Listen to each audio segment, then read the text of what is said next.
kita teruskan. Jadi Nabi Nuh 950 tahun bersama dengan kaumnya, membimbing, memandu, menasihati mereka, bahkan dengan penuh welas asih membangunkan mereka sebuah bahtera yang besar, perahu, agar pada saat terjadi nanti badai, mereka semuanya selamat.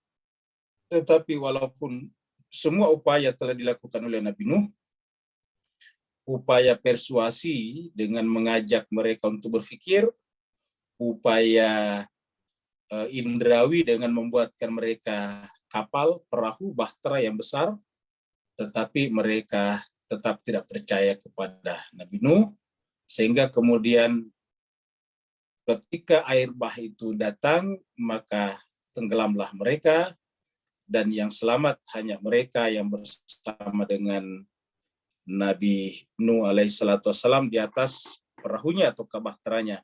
Dan kita melihat di dalam bahtera itu tidak ada unsur like and dislike atau unsur kekeluargaan saja. Karena keluarga Nabi Nuh juga yang tidak berwilayah, tidak beriman kepada Nabi Nuh tidak naik juga di atasnya. Anaknya sendiri, istrinya juga tidak naik di atasnya.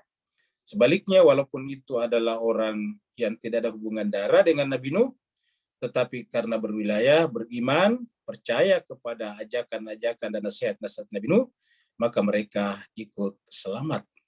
Seperti mana pada nabi-nabi yang lain, siapapun yang bersama dengan sang nabi ikut selamat. Dan siapapun yang tidak ikut dengan sang nabi akan ikut binasa atau tenggelam. Inilah ilustrasi Nabi Nuh ketika badai mulai datang. Topan sudah mulai datang. Dari kejauhan air bah sudah mulai naik. Itu dari kejauhan air yang berwarna biru sudah mulai datang seperti tsunami, menggenangi daratan-daratan bahkan gunung-gunung. Katakan bahwa air itu datang dari langit dan juga keluar dari perut-perut bumi.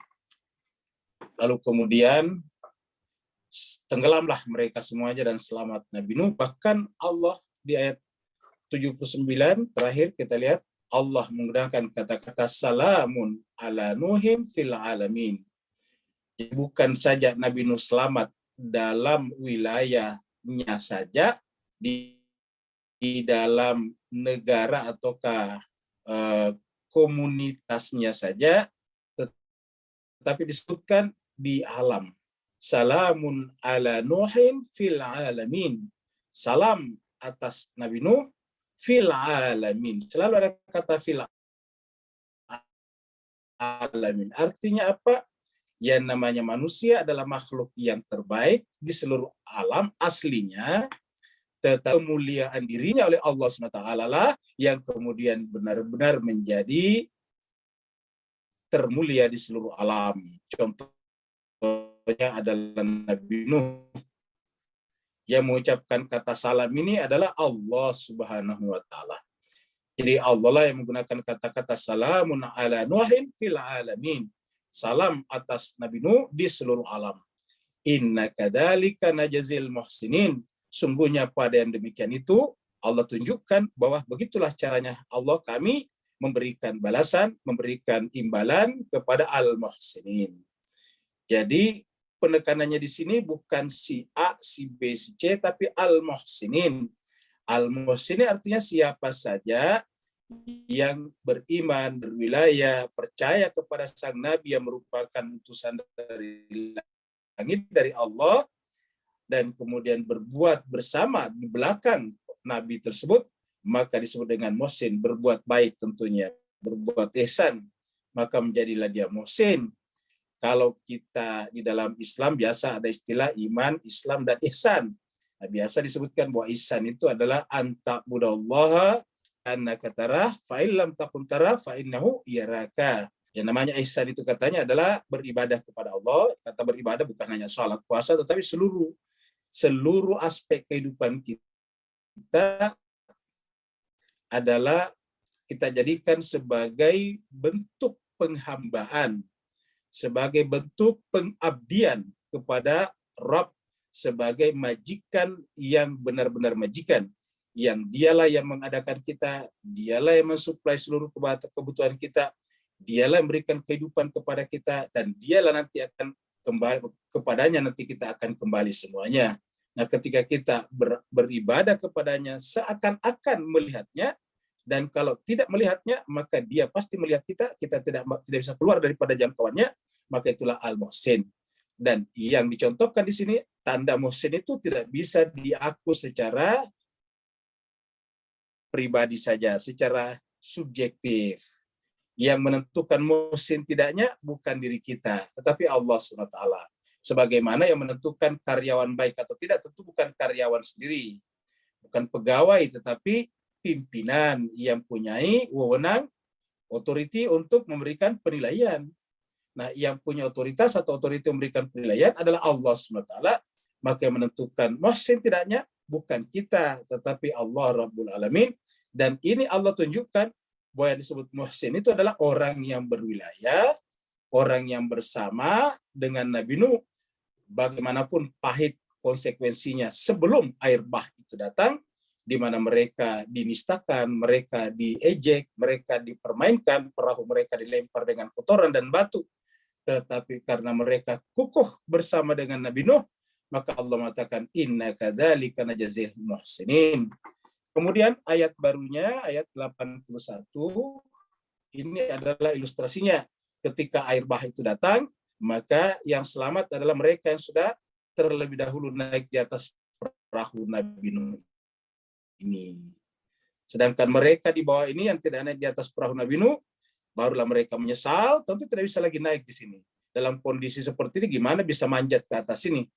Maka oleh sebab itulah dalam keadaan mereka masih hidup di dunia ini saja dan perahu masih ada di sini, tapi ketika badai itu sudah datang, topan itu sudah menyerang, banjir itu sudah bandang, maka kemudian mereka tidak bisa juga diselamatkan dan menyelamatkan dirinya. Apatah lagi nanti di akhirat.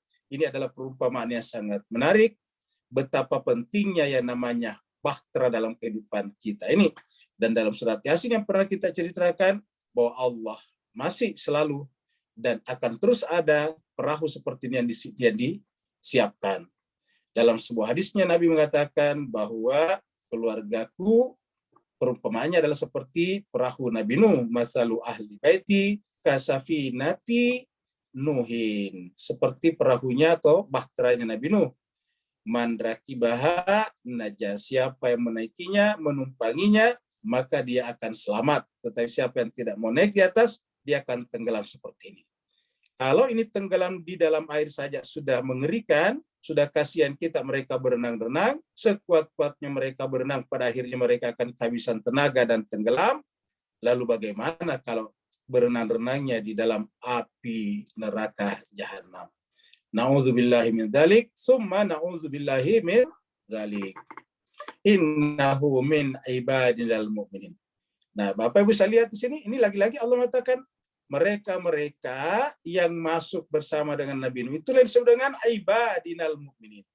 Jadi lagi-lagi keberimanan itu tidak bisa hanya berdasarkan perasaan pribadi kita, perasaan individu kita, perasaan subjektif kita. Saya sudah beriman karena saya sudah sholat Ramadan, karena saya sudah berhaji. Tidak bisa. Karena yang berhak menentukan beriman tidaknya seseorang adalah Allah Subhanahu wa taala, yaitu pemangku otoritas tertinggi dalam memberikan penilaian beriman tidaknya seorang hamba itu. Nah, di sini Allah yang mengumumkan, Allah yang mendeklarasikan, innahu, sungguhnya dia, yaitu Nabi Nuh dan tentu saja orang-orang beriman bersamanya, min ibadinal mu'minin, termasuk hamba-hamba yang beriman. Jadi inilah yang disebut dengan beriman, ibadina al-mu'minin. Min ibadina al-mu'minin. Sebaliknya selain daripada yang beriman, kami tenggelamkan. Thumma agraqnal akharin. Kemudian kami tenggelamkan al-akharin yang lain. Jadi siapapun, termasuk anaknya Nabi Nuh, termasuk istrinya Nabi Nuh, mungkin juga termasuk teman-teman Nabi Nuh, sahabat-sahabat Nabi Nuh, yang tidak bersama dengan Nabi Nuh. Ingat, Nabi Nuh kan manusia juga seperti kita, pasti punya teman juga, punya kawan juga, yang teman bermainnya sejak kecil misalnya, kalau dia masih hidup, atau Nabi Nuh menyaksikan mereka masih bayi, karena Nabi Nuh usianya panjang, kemudian menyaksikan Nabi Nuh setiap hari, berdekatan rumahnya dengan Nabi Nuh, setiap saat bisa berjumpa dengan Nabi Nuh, sehingga sedemikian akrabnya. Tetapi selama tidak berwilayah, tidak beriman kepada Nabi Nuh, maka tidak disebut dengan mukmin, dan karenanya selain daripada mereka ditenggelamkan. Selain daripada mukmin namanya al-akharin. Jadi cuma dua saja sebetulnya, yaitu mukmin dan akharin. Ya. Jadi mukmin dan akharin. Ini aja. Kalau bukan mukmin berarti akharin, orang lain. Nah, yang lain ini adalah agrakna, kami akan tenggelamkan mereka. Kemudian jemaah sekalian berbahagia, dari cerita Nabi Nuh tiba-tiba masuk ke cerita Nabi Ibrahim. Dan kita lihat rangkaian terakhir cerita Nabi Nuh adalah Bahtrah, perahu, dan kemudian yang tidak naik di atas perahu ditenggelamkan, yang naik di atas perahu tak saja diselamatkan, tetapi disematkan padanya predikat, gelar hakiki oleh Allah SWT yang disebut dengan Al-Mu'minun.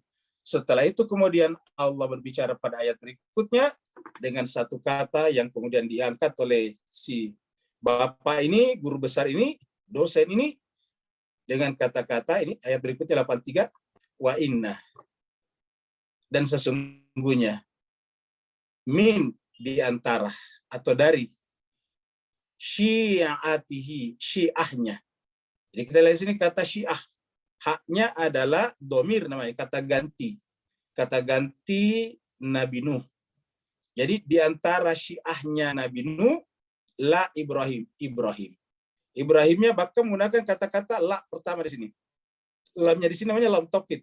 Jadi kalau kita artikan Nabi Ibrahim itu benar-benar, sungguh-sungguh adalah syiahnya Nabi Nuh.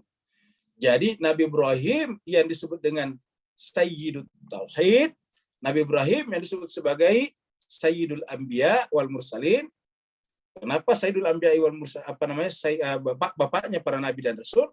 Karena Nabi Ibrahim lah ke bawah yang punya keturunan. Jadi disebut dengan bapaknya orang-orang para nabi.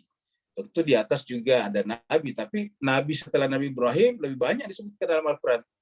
Nabi yang di atasnya Nabi Ibrahim yang disebutkan dalam Al-Quran ada 4 saja. Nabi Soleh, Nabi Nuh, Nabi Hud, Nabi Nuh, Nabi Idris, dan Nabi Adam. Jadi 5, bukan 4, 5. Jadi Nabi di atasnya Nabi Ibrahim adalah 5 orang. Soleh, Nabi Hud, Nabi Nuh, Nabi Idris, dan Nabi Adam. Berarti kalau 25 Nabi dan Rasul, 20 Nabi ke bawah, start dari Nabi Ibrahim itu adalah ke bawah. Di Nabi Ibrahim ke bawah itu 19 Nabi setelah Nabi Ibrahim adalah dari sulbinya Nabi Ibrahim, dan Nabi Ibrahim sendiri disebut dengan bapaknya lah nabi-nabi itu, penghulunya para nabi-nabi Muhammad kita, Sayyidul Anbiya wal Mursalin, tetapi bapaknya para nabi-nabi yang tadi itu adalah Nabi Ibrahim, dan Nabi Ibrahim bukan hanya bapaknya nabi, tetapi juga bapaknya orang bertauhid, disebut dengan Sayyidul Tauhid, dan ternyata Nabi Ibrahim berdasarkan ayat ini adalah seorang syiah. Syiahnya siapa? Syiahnya Nabi Nuh. Wa inna min syiatihi la Ibrahim. Wa inna, dan sesungguhnya, min yang termasuk atau di antara. Jadi wa inna, dan sesungguhnya, min di antara, syiatihi, syiahnya. Jadi antara syiah. Jadi ini adalah kita kasih warna biru. Sedangkan yang hijau ini adalah namanya kata ganti ini. Yang saya lingkari ini namanya kata ganti hi. Jadi kalau hilangkan kata gantinya, domirnya syiah. Ya, syiatun atau syiatin. Kalau kita hilangkan ini.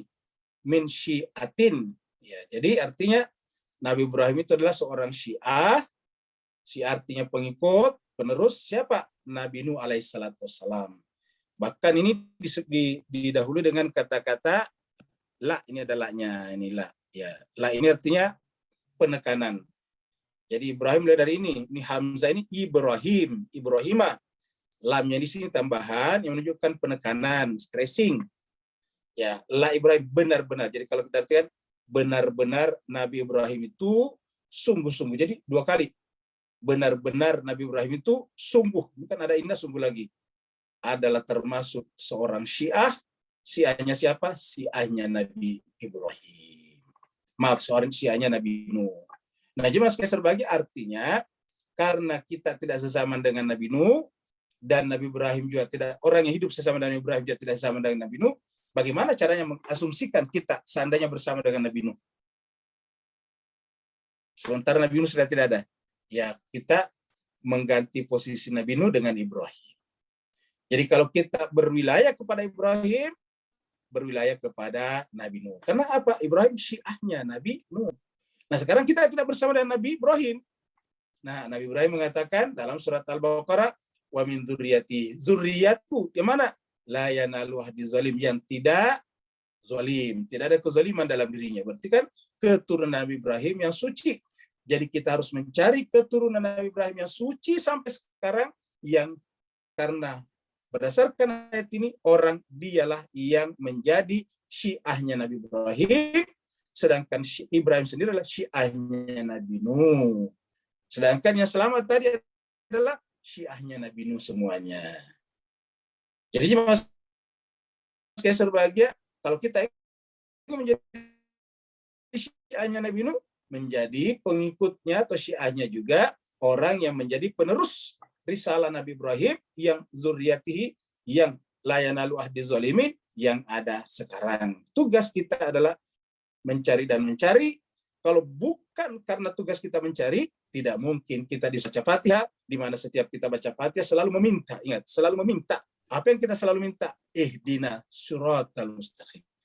Ingat, Tuhan itu adalah maha mengijabah permintaan, doa, mujib Allah itu. Tapi kenapa Allah mewajibkan kita baca Fatihah berkali-kali baca itu ihdinas siratal mustaqim? Karena Allah tahu betapa banyak orang yang membaca surat Al-Fatihah atau kalimat ihdinas siratal mustaqim tapi tidak mengerti siapa yang dimaksud siratal mustaqim, tidak mengerti siapa yang dimaksud siratal ladzina an'amta alaihim ghairil maghdubi alaihim waladdallin. Karena tidak mengerti siratal ladzina an'amta alaihim, maka dibaca berkali-kali. Supaya apa? Supaya kita terus merenung siapa sih gerangan yang kita maksud siratal ladzina an'amta alaihim. Kenapa? Karena kalau kita tidak bersama dengan mereka, apalagi tidak mengerti mereka, bahkan mungkin memerangi mereka, membenci mereka, bersama dengan musuh-musuh mereka, maka na'udzubillah min dzalik, di akhirat kita akan ditenggelamkan di dalam lautan air, tetapi di dalam lautan api. Makanya Ibrahim disebutkan wa inna min syi'atihi la Ibrahim.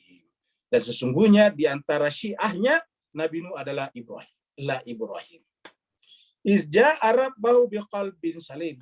Karena Nabi Ibrahim itulah yang datang kepada Tuhannya tidak punya kepentingan, tidak punya subjektivitas, tidak punya emosionalitas, tidak punya kepentingan pribadi, individu, personal, dan semacamnya. Ibrahim datang dengan apa? Biqalbin salim. Dengan kalbu yang salim. Apa itu salim? Tenang. Biqalbin salim, kalbu artinya apa? Yang berserah diri hanya kepada Allah.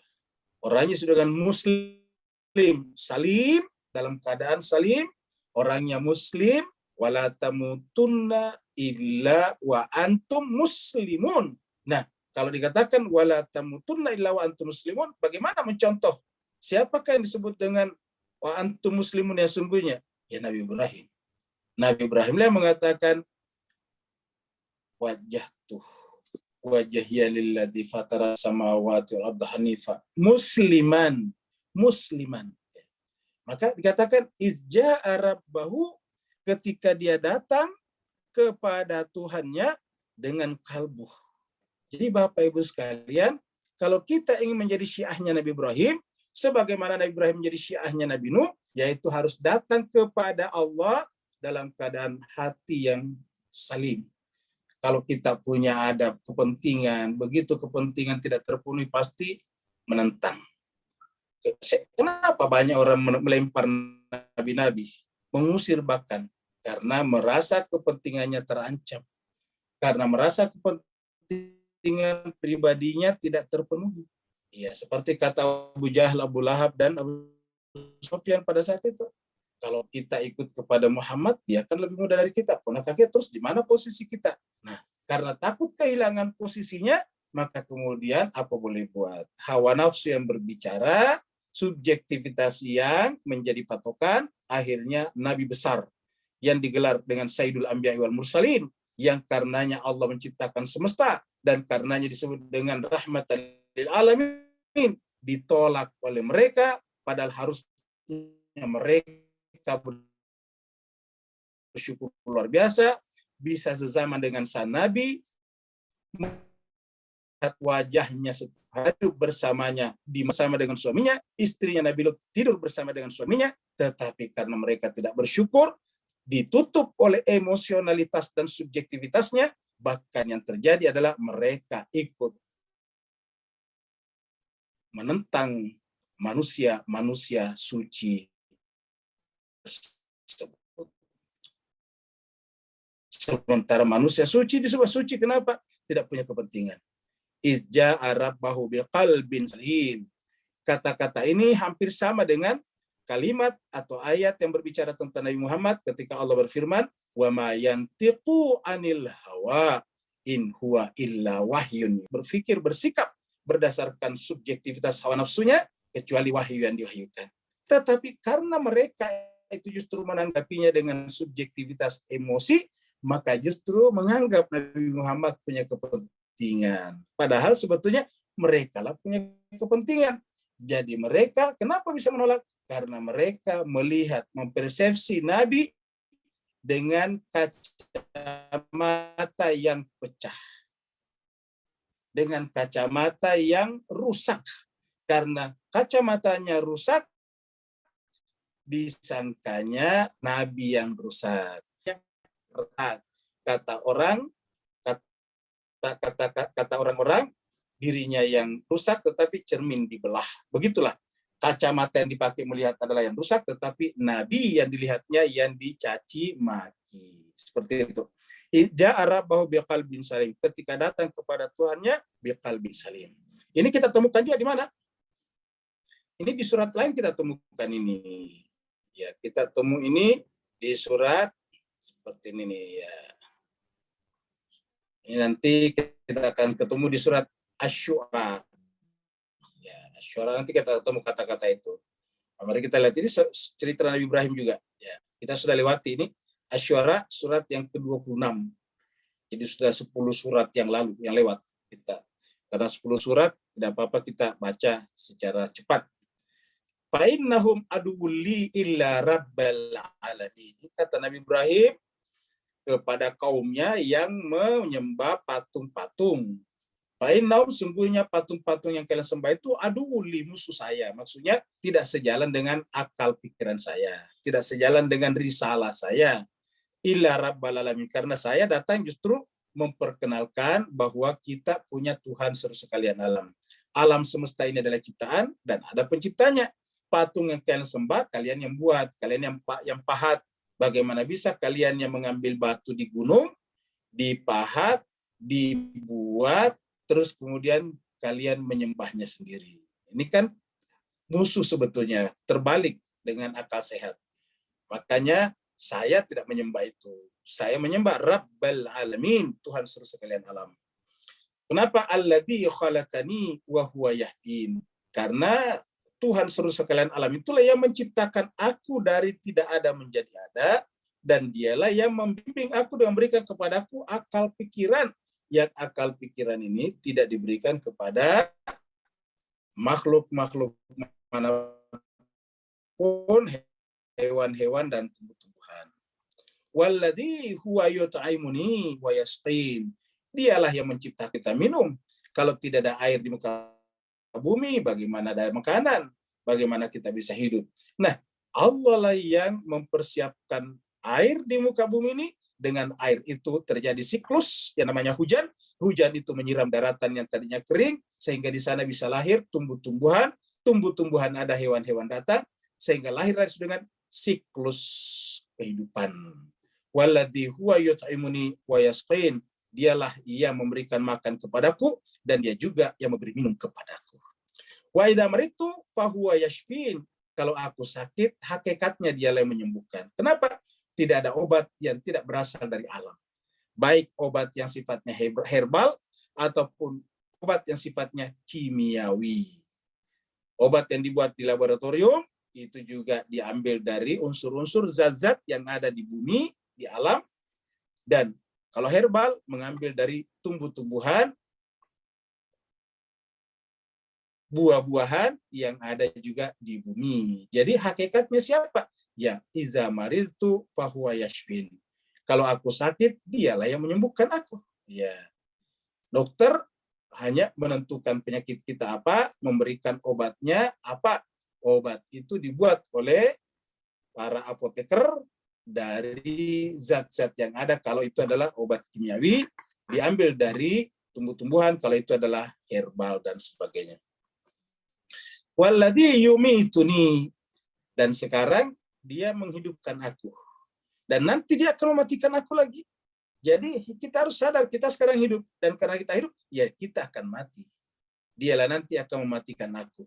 Karena mati adalah pekerjaan Tuhan, berarti siapa yang takut kepada mati tidak redha kepada perbuatan Tuhan. Dialah yang mematikan aku. Jadi orang yang beriman dengan benar kepada Allah redha kapanpun dikehendaki Allah kematiannya. Jadi tidak perlu merasa takut, tidak perlu merasa masih banyak dosa. Kenapa? Ya Tuhan yang menghendaki kita mati. Kalau Tuhan ingin menjemput kita dalam kematian, baru kita keberatan karena kita masih banyak dosa, kita melakukan dosa 2 kali. Dosa kita sudah ada, terus menentang lagi keinginan Tuhan untuk mengambil kita sebagai hambanya yang dia tadinya menghidupkan, dan karenanya dia akan mematikan lagi.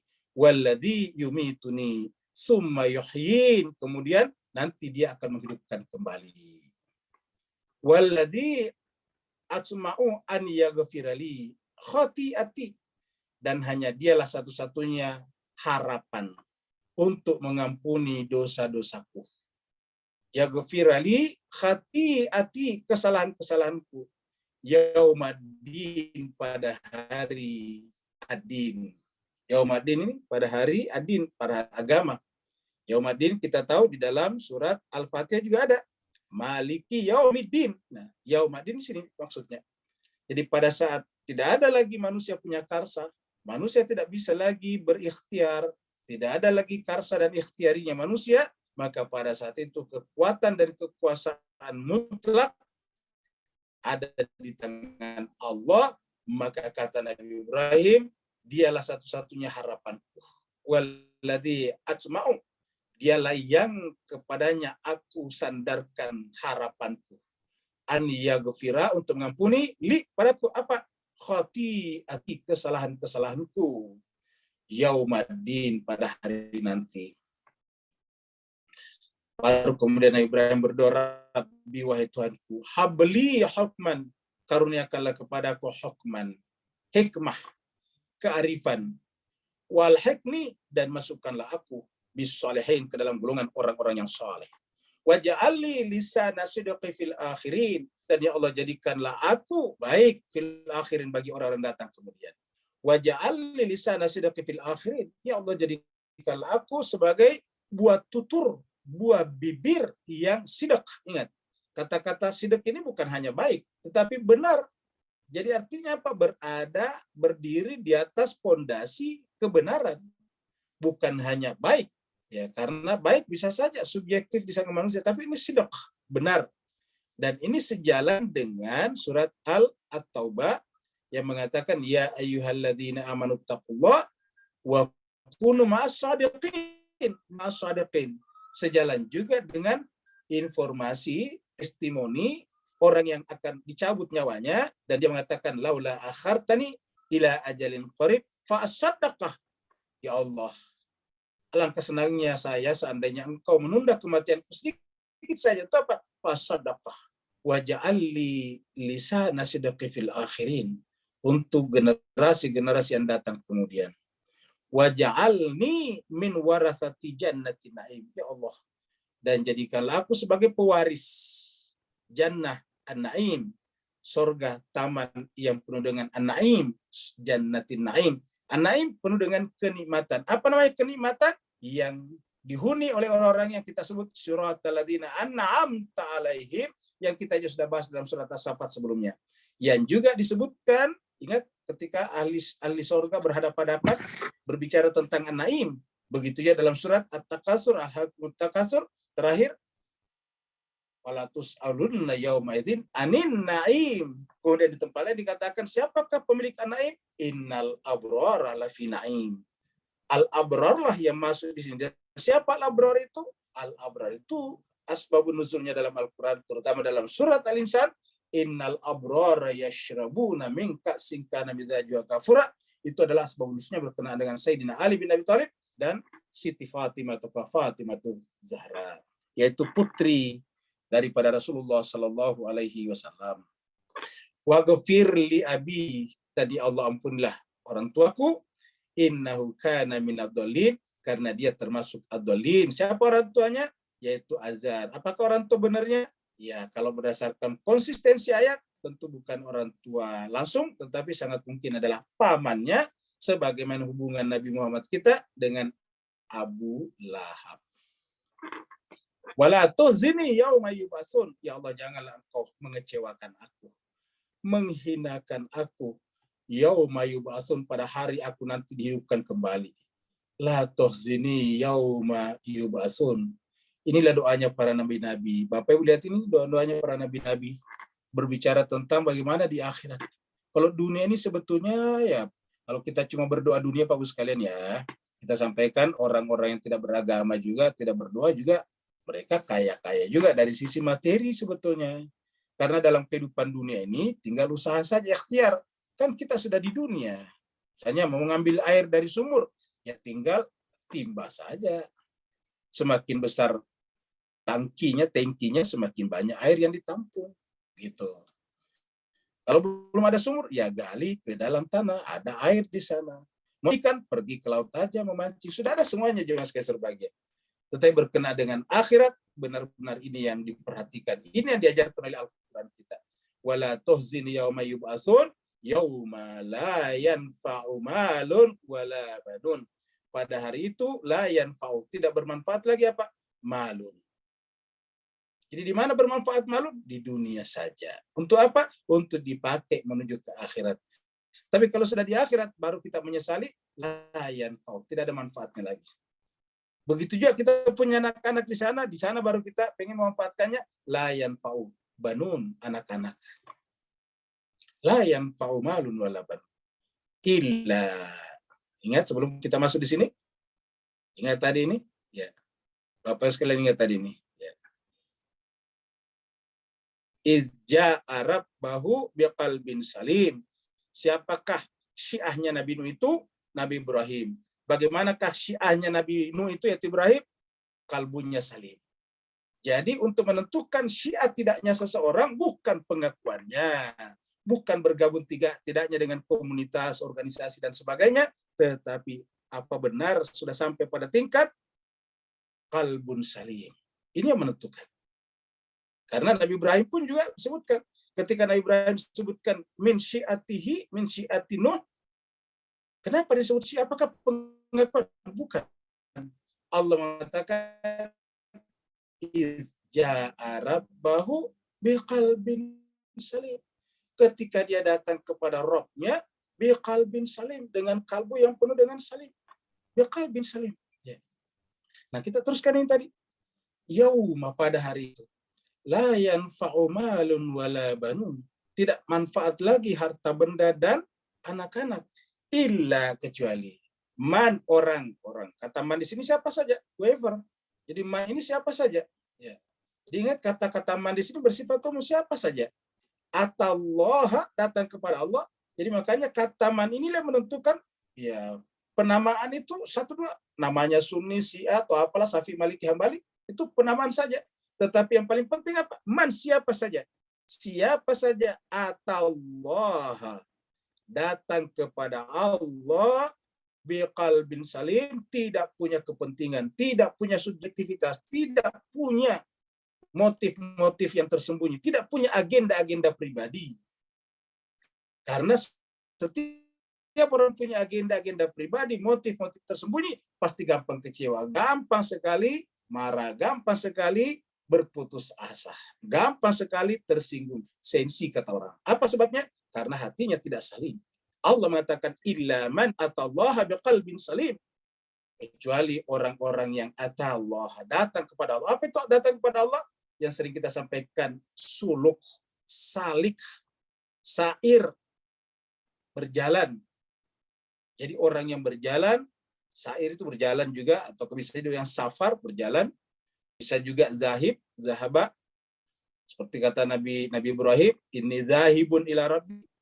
Kata Nabi Lut, ini muhajirun, bisa juga muhajir, zahib, salik, apalagi seperti itu, sair, ya, berjalan, itu bisa dipakai semuanya.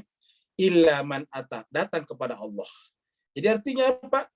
Orang yang beriman itu adalah orang yang selalu ada progresivitas, ada pergerakan, ada aktivitas, semakin mendekat kepada Allah, dan kerjaan ini adalah tak putus-putusnya. Ke kantor, mendekatkannya kepada Allah. Mencari uang, mendekatkannya kepada Allah. Berpolitik, mendekatkannya kepada Allah. Apa saja dilakukannya, mendekatkannya kepada Allah. Itulah sebabnya dia berpolitik dengan politik yang santun dan indah. Dia berkantor dengan kantor yang bersih dan bagus. Pokoknya tidak ada neko-neko di sana.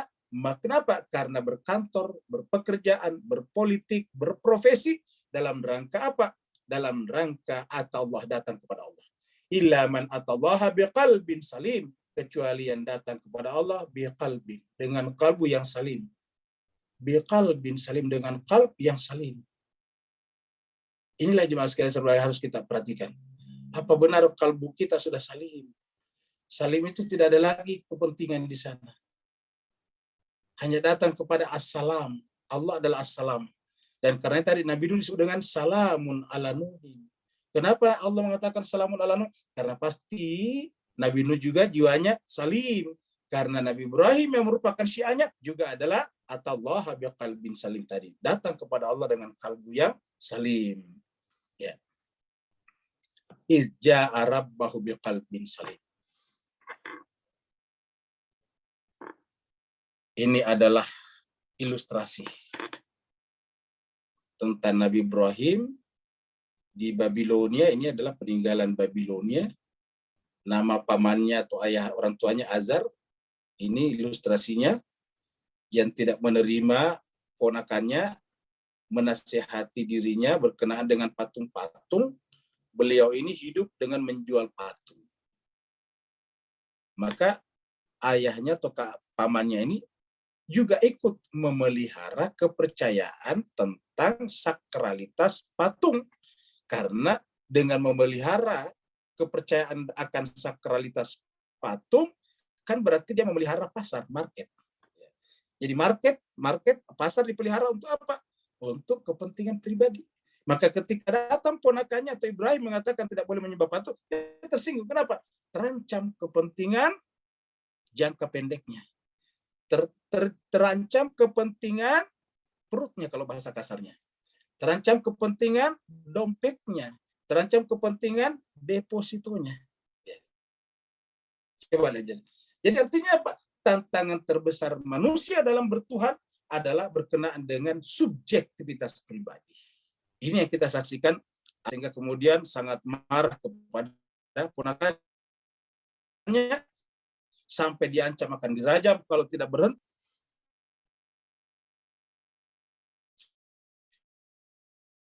Izqala li abihi, ketika dia berkata ponakannya, wa qaumihi, dan kaumnya. Jadi bukan hanya kepada pamannya, orang tuanya, tapi juga wa qaumihi.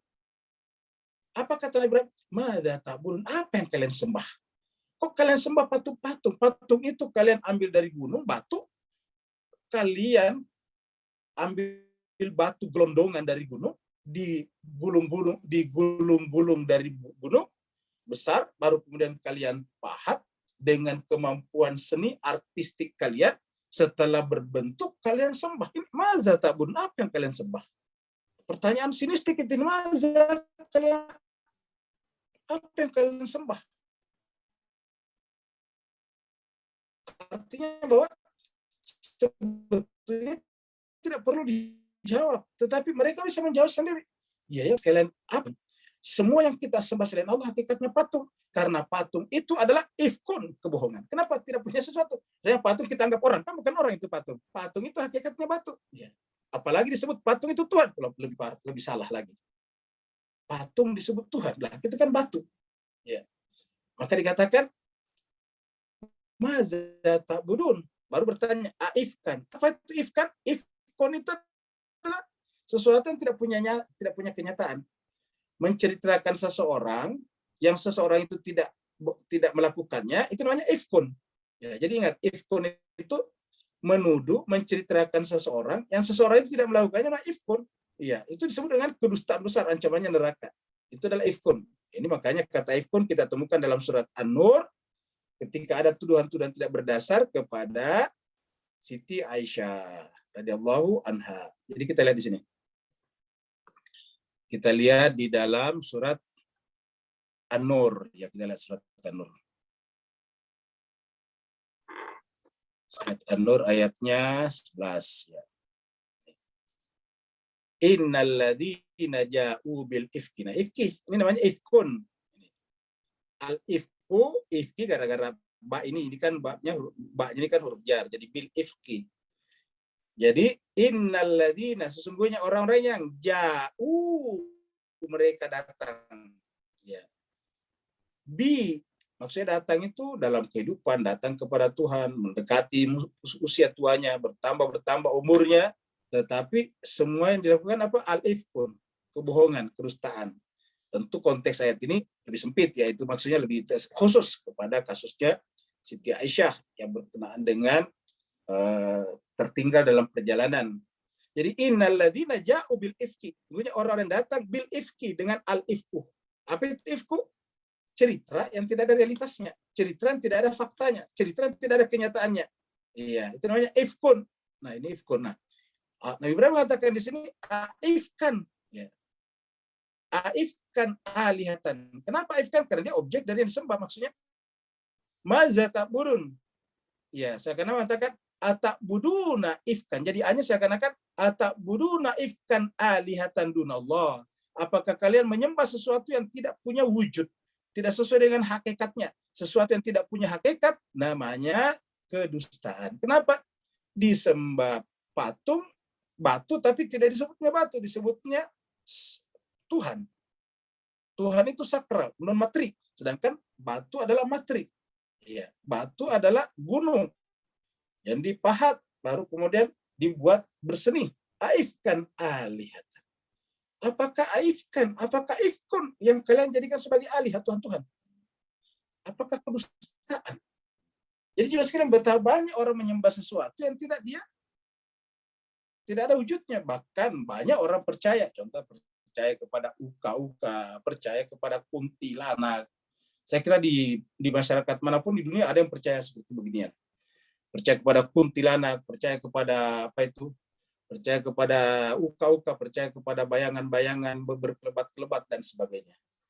Mereka tidak yang ditakuti tidak punya wujud. Ya. Tidak punya wujud. Aifkan alihatan. Ya. Apakah ifkun cerita-cerita yang tidak punya wujud, tidak berdasar, yang kalian jadikan ilah alihatan dunallah, selain daripada Allah? Karena hakikat yang memiliki sifat ketuhanan hanya satu, Allah saja. Selain daripada Allah tidak memiliki hakikat ketuhanan. Ya. Maka selain daripada Allah hakikatnya adalah ifkun. Aifkan alihatan dunallah, turidun, yang kalian kendaki. Maksudnya kalian kendaki untuk kalian sembah. Turiduna anta budu, yang kalian ingin untuk kalian sembah. Ya. Yang kalian dekatkan diri kepadanya. Minta tolong kepada batu. Batu dibuat oleh tangan mereka. Minta tolong kepada kuntilanak. Kuntilanak tidak pernah ada wujudnya. Iya. Seandainya ada wujudnya kuntilanak, kita tidak dijajah 300-400 tahun. Kenapa? Kita perangi saja dulu. penjajah kolonial dengan menggunakan bala tentara kuntilanak pasti menang. Kenapa? Karena tidak bisa terkena senjata api. Tapi kenyataannya kita dijajah 100 tahun. Ya, kenapa? Karena tidak ada wujudnya itu namanya kuntilanak dan semacamnya. Nah, jemaah sekalian berbahagia, ini kita lihat. Bulan ada di langit. Bintang-bintang ada di langit. Bulan tidak terbentuk dengan sendirinya. Maka menyembah bulan pun tidak benar. Jadi di bawah bulan kita memintanya kepada Allah. Tetapi yang ada pada zamannya Nabi Ibrahim, ada yang menyembah bintang, ada yang menyembah bulan, sampai sekarang pun ada yang menyembah matahari. Fama zannukum birabbil alamin. Nabi Ibrahim bertanya tadi kepada mereka, bagaimana pendapat kalian? Bagaimana pikiran? Bagaimana tanggapan kalian? Fama zannukum, bagaimana anggapan kalian? Birabbil alamin. Jadi selalu pertanyaan Rabbul alamin ini. Makanya Bapak Ibu sekalian wajar kalau ini masuk di dalam surat Al-Fatihah juga. Ini masuk di ayat kedua. Ayat pertama Bismillahirrahmanirrahim. Ayat kedua Alhamdulillahi Rabbil alamin. Maka Nabi Ibrahim bertanya, "Fama zannukum birabbil alamin?" Bagaimana pandangan kalian tentang Tuhan yang menciptakan seluruh alam? Karena kalau misalnya batu kita sembah, nah sekarang batu itu bagian dari mana? Bumi. Duluan batu dari duluan bumi, kan pasti orang mengatakan ya duluan bumi lah. Bagaimana bisa batu duluan daripada bumi, sedangkan batu ada di bumi? Akal mengatakan tidak mungkin batu duluan baru bumi. Ya, pasti bumi baru ada batu. Kenapa? Karena batu bertempat tinggal di bumi. Ya. Nah sekarang bumi, bagaimana dengan bumi? Kita ada matahari. Tidak mungkin ada bumi kalau tidak ada matahari. Karena matahari lah yang menerangi bumi. Bagaimana dengan galaksi lainnya? Matahari kita juga, kita punya apa namanya, keluarga matahari ini tidak akan ada kalau tidak ada galaksi. Begitulah seterusnya. Maka ada alam semesta, entah namanya universe, entah namanya multiverse, atau apapun namanya, pasti ada penciptanya. Kata Nabi Ibrahim, "Fama zannukum birabbil alamin?" Maka bagaimana tanggapan kalian tentang Rabbul Alamin, Tuhan seluruh sekalian alam? Kemudian Nabi Ibrahim memperlihatkan kepada mereka tentang bintang. Fanazara nazratan fin nujum. Lalu Nabi Ibrahim mengajak mereka memandang nazarah, memandang, perhatikan. Jadi memperhatikan dengan perhatian yang sungguh-sungguh fin nujum, kepada bintang-bintang. Fanazara nazratan fin nujum, maka mereka memperhatikan dengan perhatian yang sungguh-sungguh fin nujum, terhadap bintang-bintang. Nujum ini bentuk jamak dari an-najm. Kalau satu bintang najm, najmun, an-najm, an-najmu. Bentuk jamaknya nujumun, an-nujum. Bintang. Ahli perbintangan dulu namanya ahli nujum. Cuma belakangan ahli nujum diartikan sebagai tukang ramal. Padahal sebetulnya ahli nujum itu ahli perbintangan karena kata nujum. Ini adalah contoh Nabi Ibrahim. Ilustrasi maksud Nabi Ibrahim yang mempertunjukkan kepada kaumnya, kepada langit alam semesta. Ya. Faqala, Nabi Ibrahim setelah menunjukkan kepada kaumnya bintang-bintang, bulan dan sebagainya, faqala, lalu berkata kepada kaumnya, faqala, ini kalau saya, kata Nabi Ibrahim, kalau saya saqim. Apa itu saqim? Saqim itu artinya, kalau diartikan di sini sakit, sebetulnya tidak begitu tepat. Maksudnya tidak masuk akal. Kata sakim di sini kepada akal pikiran. Jadi kalau saya menyembah, jangankan patung dari batu, menyembah bintang yang besar di alam semesta sana, menyembah rembulan yang terang di malam hari itu, menyembah matahari di siang hari memberikan terang, bagi saya itu adalah sakim. Itu adalah tidak masuk akal. Saya kosong. Ya. Tidak punya ide tentang itu. Ya. Nah, tidak punya gagasan tentang itu, nanti dipakai juga berkenaan dengan Nabi Yunus. Nabi Yunus ketika dia dilepaskan dari ikan besar ke tepi laut, ke tepi, lalu kemudian situ dikatakan wa huwa saqim, dan Nabi Yunus itu dalam keadaan sakim. Nah, kata-kata sakim itu artinya apa? Lapar. Lapar artinya apa? Tidak punya apa-apa lagi di perutnya. Nah, sakim di sini apa? Tidak punya gagasan di pikirannya. Berkenaan dengan masalah bintang sebagai Tuhan, rembulan sebagai Tuhan, matahari sebagai Tuhan, ini sakim. Saya tidak punya gagasan. Saya tidak punya ide sama sekali tentang itu. Artinya nggak ada yang cocok. Ya. Bagaimana bisa bintang disembah? Bagaimana bisa bulan disembah? Bagaimana bisa matahari disembah? Apalagi kalau cuma kepingan-kepingan batu yang kita bentuk sedemikian rupa sehingga seakan-akan memiliki sakralitas.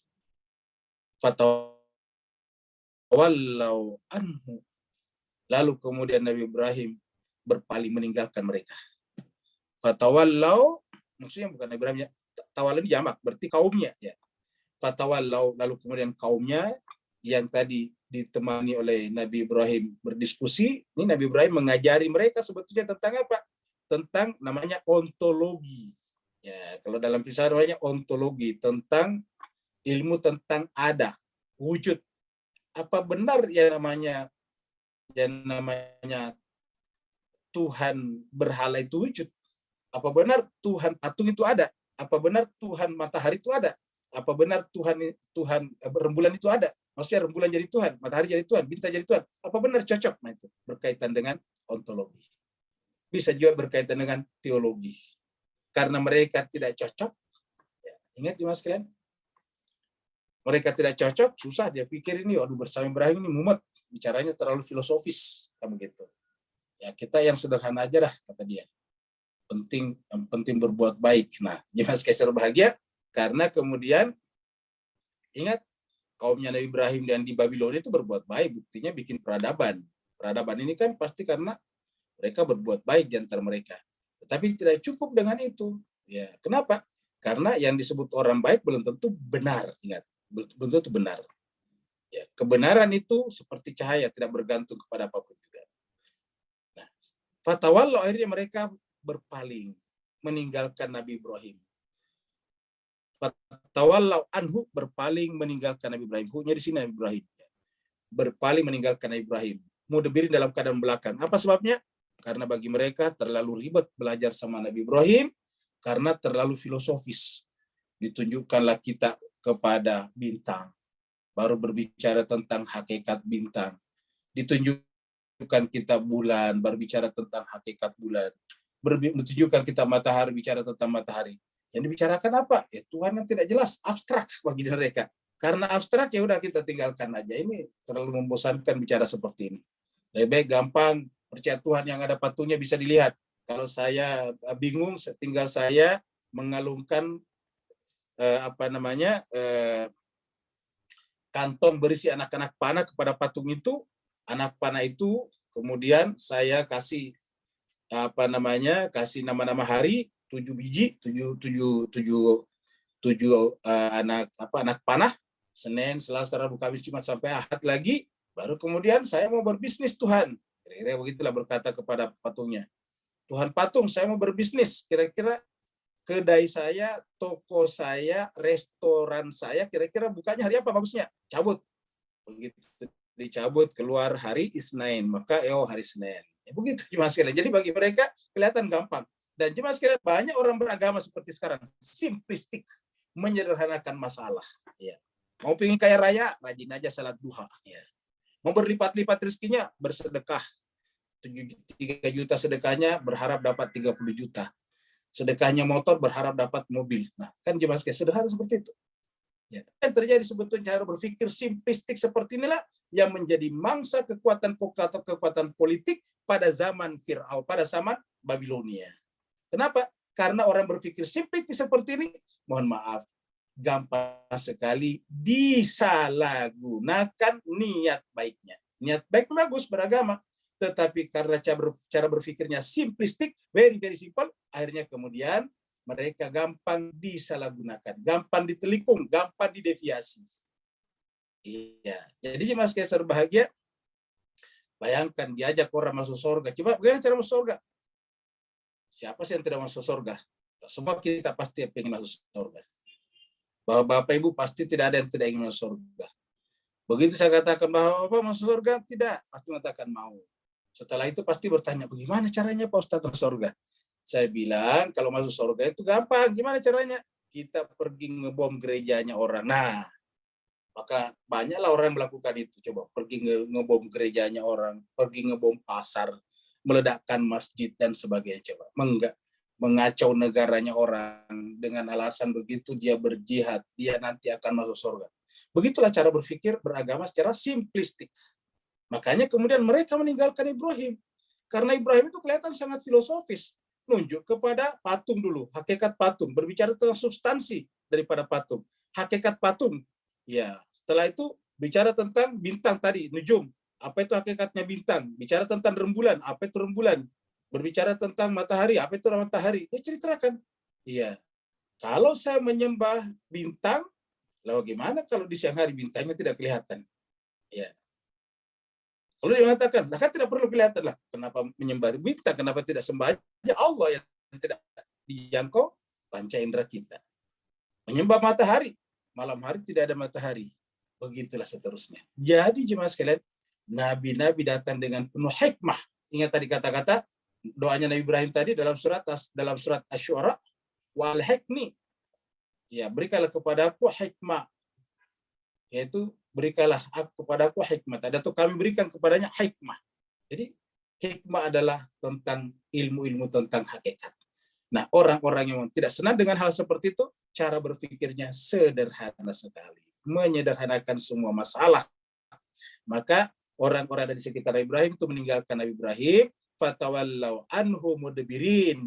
Maka jemaah sekalian, orang para nabi-nabi itu jarang pengikutnya massal sebetulnya. Kenapa? Karena butuh kecerdasan, butuh melatih rasionalitas, butuh melatih renungan-renungan, tidak cukup dengan bahasa-bahasa retorika dan alunan dan intonasi suara tinggi rendah, sehingga kemudian kita menganggap itu bagus. Kebenaran tidak sama dengan ketenaran. Nah, jadi jemaah sekalian, inilah yang menyebabkan mereka meninggalkan Ibrahim. Bahkan bukan hanya meninggalkan Ibrahim, bahkan mereka bergabung dengan Raja Babilonia pada saat itu untuk membakar Nabi Ibrahim. Dan hampir tidak ada yang berpihak kepada Nabi Ibrahim. Fatawallau anhu mudbirin. Maka mereka meninggalkan Nabi Ibrahim membelakang. Ya, Bapak Ibu jemaah sekalian berbahagia, ayat ini menjelaskan kepada kita tentang siapa nabi-nabi dan siapa diri kita. Bagaimana caranya selamat? Kan tidak mungkin kita jadi nabi. Kita tidak mungkin jadi nabi. Nabi Muhammad kita sudah terakhir, khatamun nabiyyin. Lalu bagaimana kita bisa selamat? Itu tadi cerita Nabi Nuh naik di atas perahunya, safinanya. Atau seperti Nabi Ibrahim menjadi syiahnya Nabi Nuh. Ya, kalau Nabi Ibrahim adalah syiahnya Nabi Nuh, ya paling tidak kita adalah syiahnya Nabi Ibrahim. Ya, Nabi Ibrahim tidak ada syiah keturunan Nabi Ibrahim, karena Nabi Ibrahim mengatakan wa min dzurriyyati la yanalu ahdi zalimin. Dari zuriatku tetapi tidak berlaku pada yang tidak suci. Artinya apa? Kepada manusia yang suci. Mudah-mudahan ada manfaatnya. Kalau memang Bapak Ibu sekalian ini ada benarnya, itu karena yang kita bahas Al-Quran, kitab suci dari Allah SWT. Dan kalau ada kekhilaafannya, itu adalah cara penyampaian Al-Fakir, cara saya menyampaikannya yang mungkin tekanan suaranya kurang bagus, kurang tepat, atau mungkin juga memang penalaran saya yang tidak begitu lurus sehingga kemudian tidak sesuai dengan apa yang Allah inginkan. Makanya kalau ada yang tidak sesuai dengan apa yang Allah inginkan, jangan diikuti dan kita berlindung kepada Allah. Semoga Allah membimbing kita, memandu kita agar kita selalu berada di jalan yang benar. Seperti doa kita di dalam surat Al-Fatihah, ihdinas siratal mustaqim, siratal ladzina an'amta alaihim ghairil maghdubi alaihim waladdallin. Yang mau bertanya dipersilakan. Assalamualaikum. Waalaikumsalam warahmatullahi wabarakatuh. Silakan Pak Nur. Alhamdulillah. Barakallahu fiik azim. Bismillahirrahmanirrahim. Wassalamualaikum Muhammad wa ali Muhammad.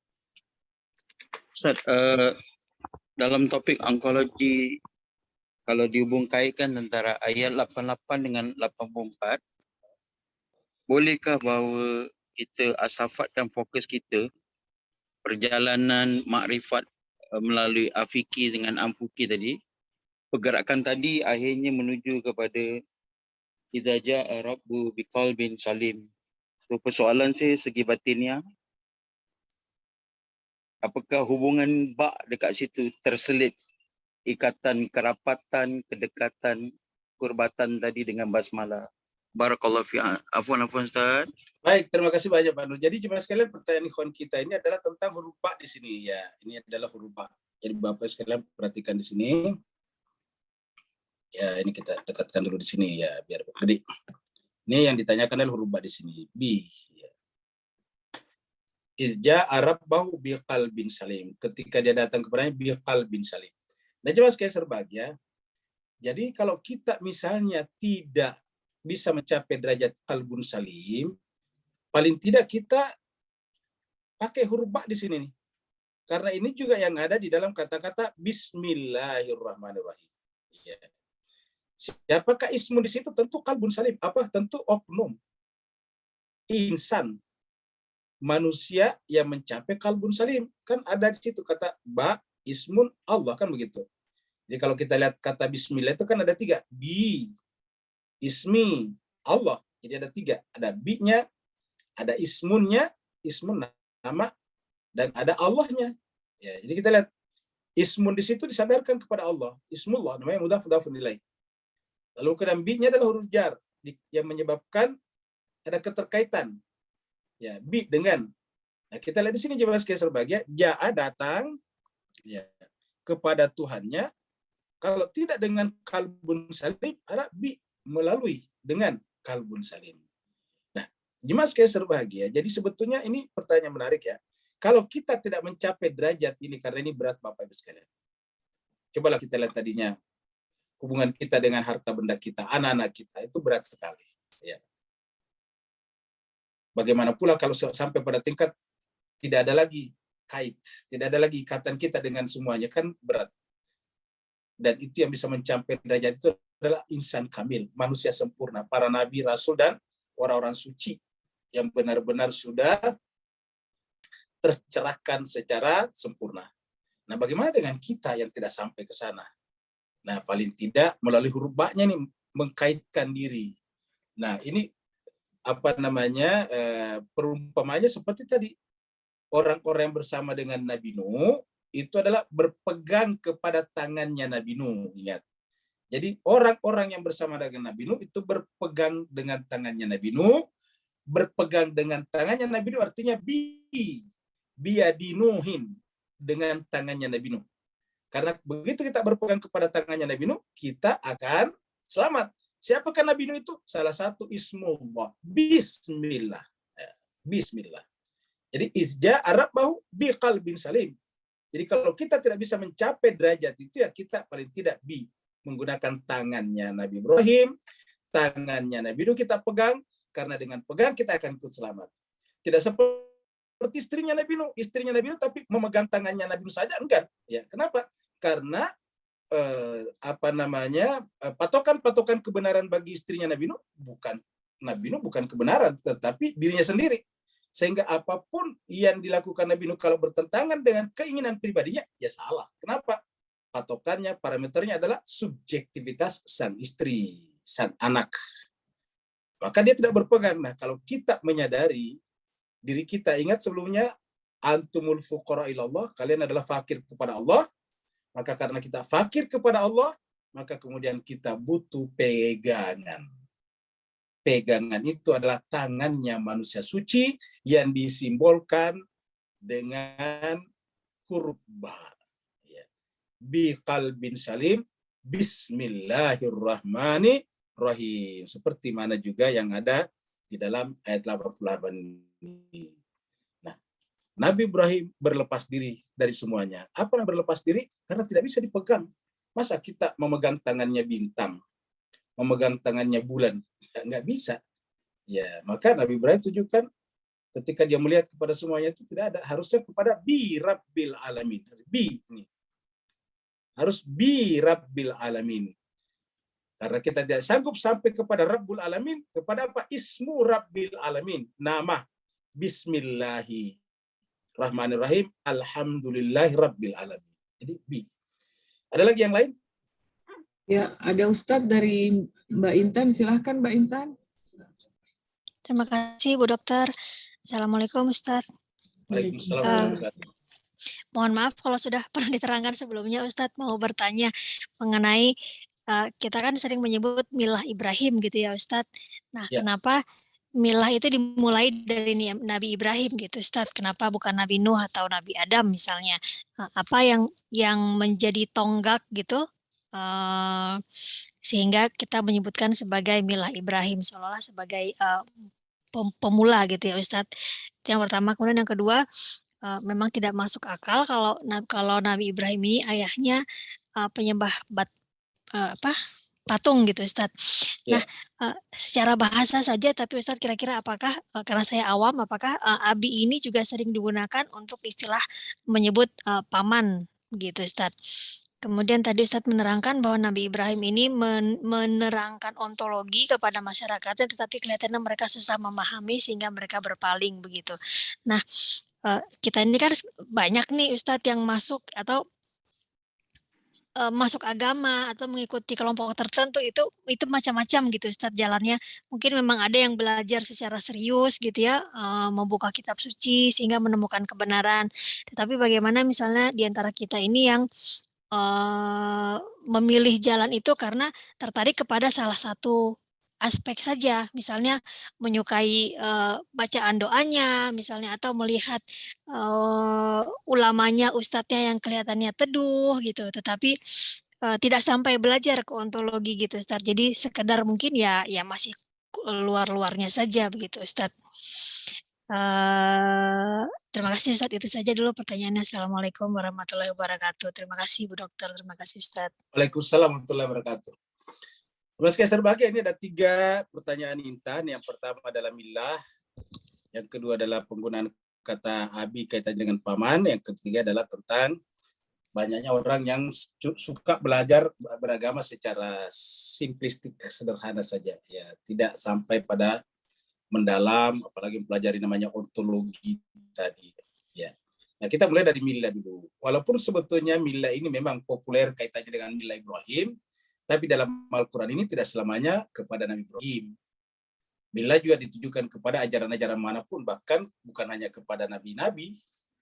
Milah itu adalah digunakan untuk yang lain juga. Jadi orang yang tidak beragama samawi juga disebut menggunakan milah. Ya, karena milah itu adalah semacam sistem kepercayaan. Itu milah itu. Ya. Jadi mengatakan kata-kata milah ini kan sebetulnya dari kata ilah. Asal katanya ilah. Coba dengarkan kata-kata milah itu mirip ilah.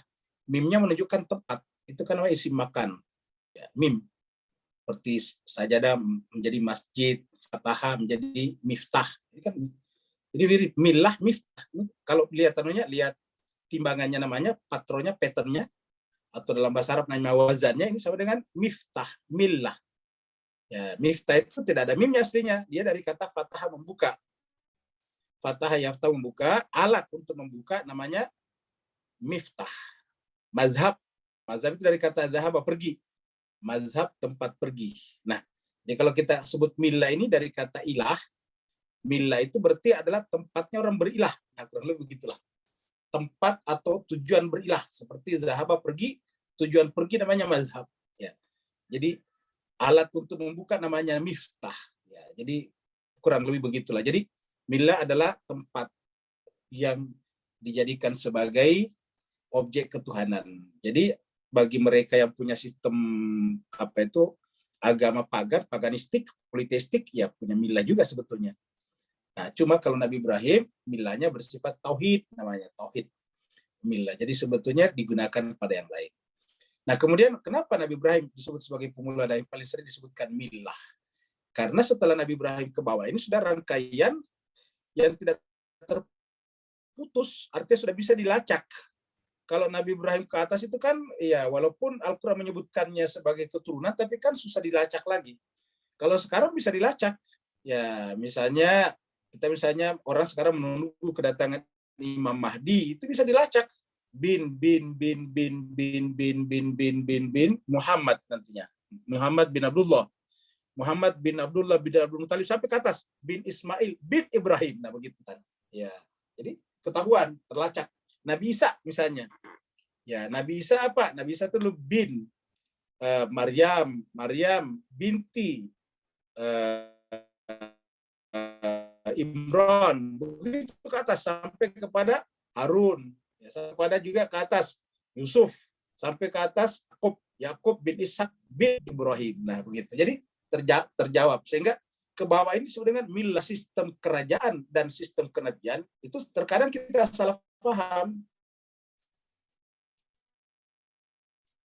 Kan sama-sama biasanya anak keturunan.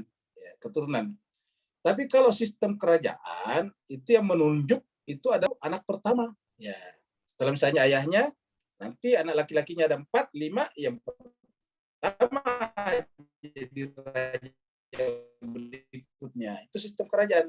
Tapi kalau sistem kenabian tidak ditunjuk ayahnya, dipersiapkan ayahnya, tapi ditunjuk oleh Tuhan dan tidak harus surat Yusuf itu karena 12 orang bersaudara pelanjut kenabian. 3 bukan anak ke-4, bahkan bukan anak ke-10, tapi anak ke-berapa? Anak ke-11, Yusuf alaihissalatu wassalam. Nah, jadi di sini perbedaan antara sistem kerajaan dan kenabian. Iya. Jadi kalau kenabian dipersiapkan oleh nabi-nabi mempersiapkan semua anaknya. Nah, yang mendapatkan nanti kemampuan untuk meneruskan itu nanti dijustifikasi oleh Allah Subhanahu wa taala. Nah, itulah milah Ibrahim sampai ke bawah.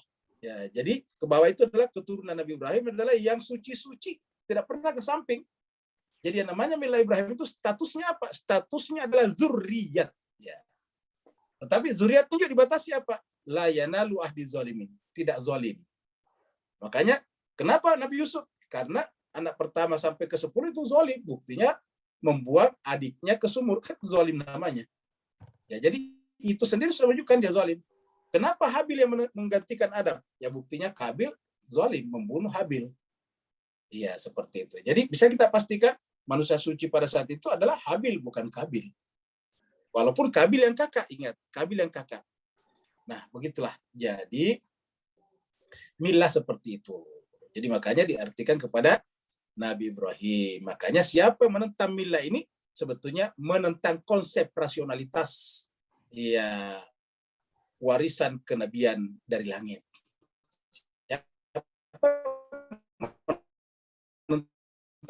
Menentang. Makanya dikatakan dalam surat Al-Baqarah, coba kita lihat. Surat ayatnya 103 itu adalah ini. Ini tadi Allah mengangkat Nabi Ibrahim sebagai imam. Jadi ingat, yang mengangkat Nabi Ibrahim imam bukan orang lain, bukan manusia, tetapi ini aku Tuhan, ja'iluka, mengangkat kamu hai Ibrahim, linnasi, pada seluruh manusia imamah. Ibrahim mengatakan wa min dzurriyyati. Lalu Allah mengatakan la yanalu ahdi zalimin.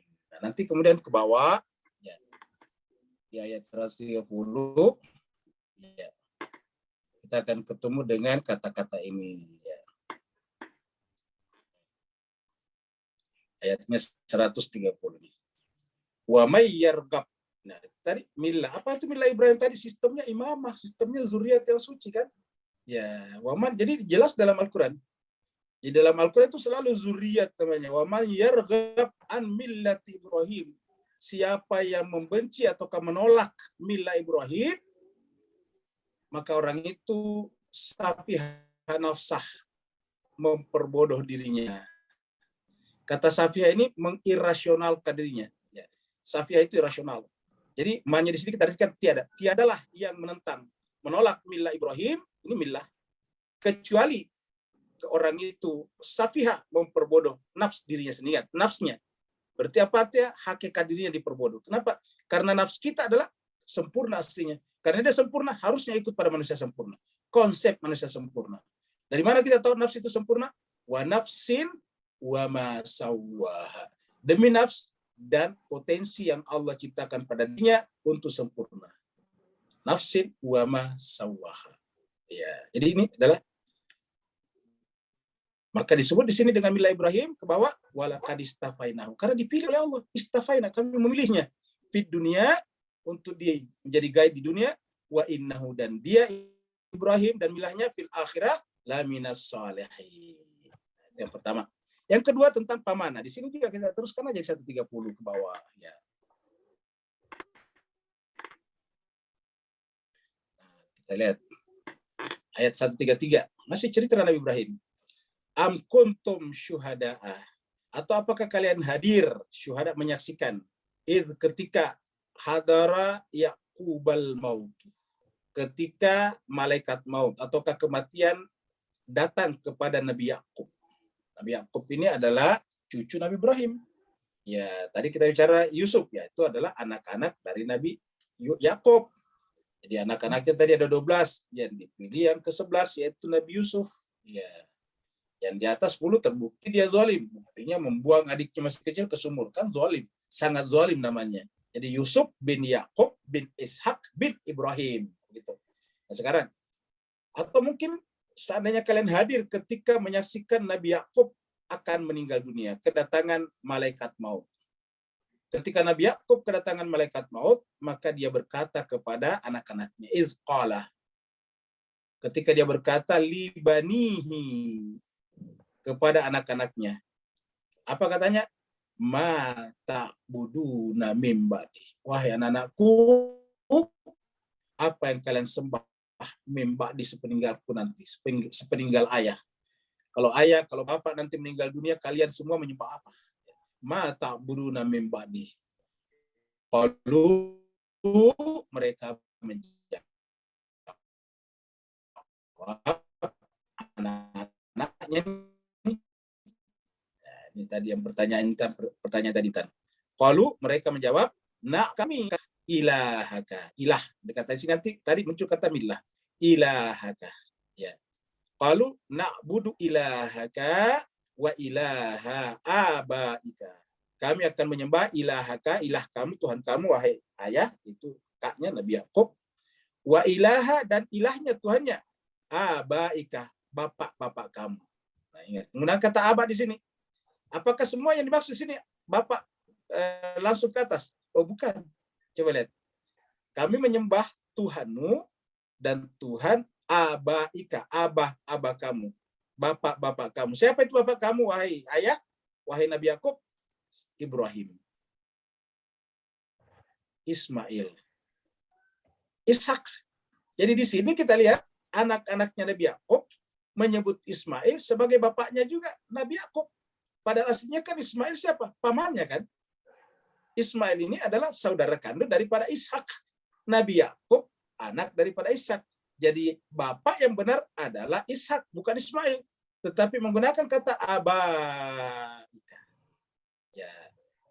Jadi penggunaan kata abaika di sini menunjukkan bahwa dalam Al-Quran atau dalam bahasa Arab, dalam tradisi Arab dulu, yang dipanggil aba itu bukan hanya kepada bapak biologis kandung, tetapi kepada paman juga. Buktinya Ismail di sini disebut dengan aba, padahal Ismail adalah paman daripada Nabi Yakub, tapi disebutnya dengan abaika, kakaknya adalah bapaknya Yakub.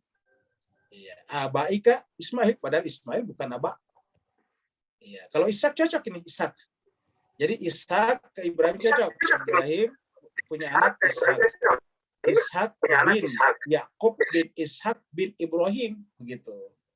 Jadi abaika Ibrahim wa Ishaq Ismail wa Ishaq ilahan wahida. Jadi saya kira kita sudah bisa lihat ya. Jadi surat apa? Surat Al-Baqarah 133, sedangkan tadi Millah Al-Baqarah 130. Yang terakhir tidak belajar ontologi, hanya doa-doa saja. Ya, mas kayak serbahagia tentu jauh lebih baik daripada pergi misalnya cuma menghabiskan waktunya untuk misalnya main game, menghabiskan waktunya untuk cerita ngalor ngidul, cerita yang tidak jelas juntrungannya, daripada bergunjing, daripada bertajasus ya, daripada bergibah, bertajasus, bernamimah, menyebar fitnah dan sebagainya, atau kaifkun cerita bohong, kan lebih baik dia baca-baca doa. Jadi baca doa bagus, apalagi Al-Quran Nabi mengatakan doa itu adalah mukhul ibadah. Nah, tetapi ketika kita tidak memahami secara ontologi apa itu doa, akhirnya doa seakan-akan dijadikan jalan pintas. Ya, pengen kaya berdoa. Padahal kalau pengen kaya kan harus ikhtiar, usaha. Kita lihat orang yang tidak bertuhan berikhtiar kaya. Kenapa? Karena berkaitan dengan kaya dalam pengertian manusia biasa seperti kita ini kan menyangkut masalah harta benda.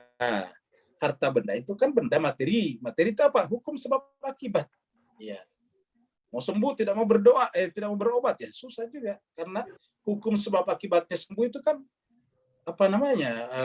berdoa, berobat. Cuma berdoa saja tidak berobat itu tidak bisa.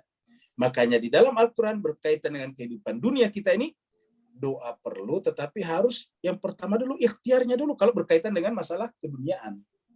Harus ikhtiarnya. Ya, mana buktinya? Coba lihat di sini. Ya. Kita lihat di dalam surat An-Nisa. Ya.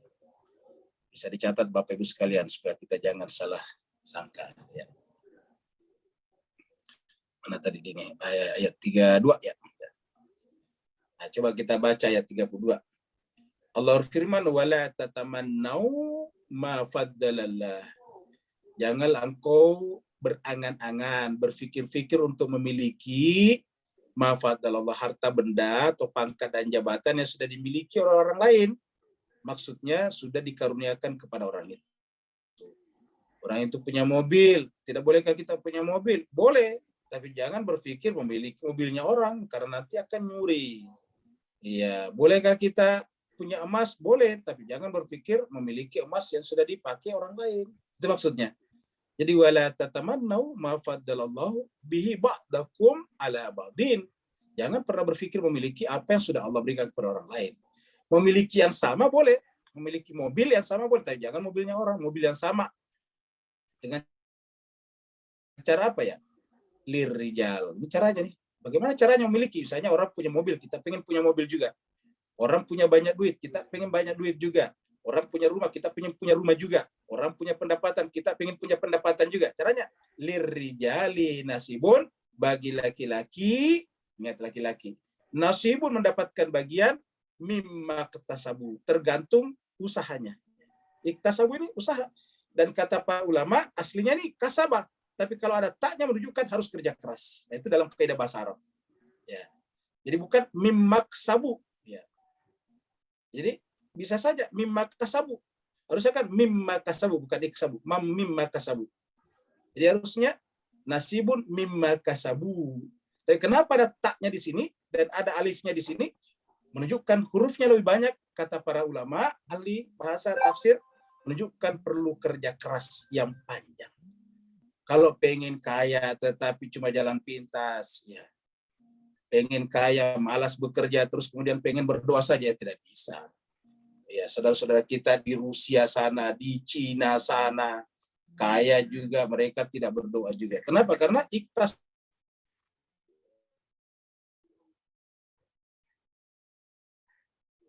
Jadi lirijali mimma sesuai dengan iktasabu, kerja kerasnya. Ingat, saya artikan ini kerja kerasnya. Orang Inggris mengatakan no pain no gain. Orang Arab mengatakan manjada wajada. Ya. Cuma mau kaya, cuma kerjanya cuma main medsos aja dalam pengertian cuma bergunjing ya nggak bisa. Walin nisa'i, dan bagi perempuan juga begitu. Jadi ini laki atau perempuan sama. Walin nisa'i nasibun mendapatkan bagian mimma iktasabna. Ini sama iktasabna. Bedanya bu dengan benak ya karena ini laki-laki, ini perempuan. Lin nisa'i nasibu mimma. Nasib itu bagian, nasib. Ingat, jadi nasib itu bagian yang kita usahakan, kerja keras. Setelah itu, nah perhatikan. Setelah itu baru was'alu, baru berdoa ini. Jadi berdoa kepada Allah itu ditempatkan setelah kerja keras. Perhatikan ayat ini baik-baik. Surat An-Nisa ini ayat 32. Lirrijali nasibum mimma iktasabu walin nisa'i nasibum mimma iktasabna, baru was'alullah, baru berdoa kepada Allah. Lihat ini urutannya. Kalau kita tidak ada kerja keras, berdoa kepada Allah gimana? Cuma maunya jalan pintas, baca Yasin sekian kali, baca itu sekian kali, tiba-tiba jadi kayak nggak bisa lah. Ya. Was'alullah min fadlihi, berdoa kepada Allah meminta karunia-Nya. Baru innallaha kana bikulli syai'in alima. Kata-kata bikulli syai'in alima berlaku dua hukum di sini. Hukum zahirnya adalah sebab akibat, hukum batinnya adalah doa. Jadi innallaha kana bikulli syai'in alima. Ya, jadi barulah kemudian berdoa. Jadi seperti itu. Dengan demikian agama tidak boleh kalau berkaitan dengan masalah dunia ya kita harus kerja keras. Kalau tidak ada kerja keras ya tidak bisa berhasil. Cuma nongkrong begadang tidur sepanjang siang ya nggak bisa. Ya malas bekerja ya, dan seterusnya ya tidak akan pernah bisa. Berharap hanya kepada bantuan orang lain, berharap hanya kepada kasih sayang orang lain ataukah belas kasih orang lain. Itu tidak bisa. Harus bekerja dan bekerja seperti mana ayat ini, lirrijali nasibum mimma iktasabu walin nisa'i nasibum mimma iktasabna. Begitu, Tan.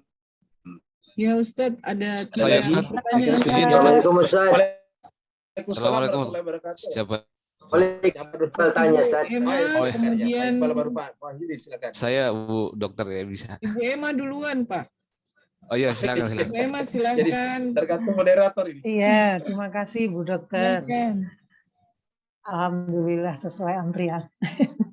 Assalamualaikum warahmatullahi wabarakatuh, Pak Ustadz. Waalaikumsalam warahmatullahi wabarakatuh. Iya, Pak Ustadz, dari keterangan tadi menunjukkan bahwa kalau kapalnya Nabi Nuh itu syaratnya keselamatan dan kemudian hadisnya Nabi bahwa Ahlul Bait itu seperti safinah Nabi Nuh, berarti ini asasnya agama ya Pak Ustadz. Iya. Asas agamanya adalah berwilayah kepada Ahlul Bait dan A'immah. Nah, memahami, menjalankan asas ini pada kehidupan kita sehari-hari sampai sekecil-kecilnya.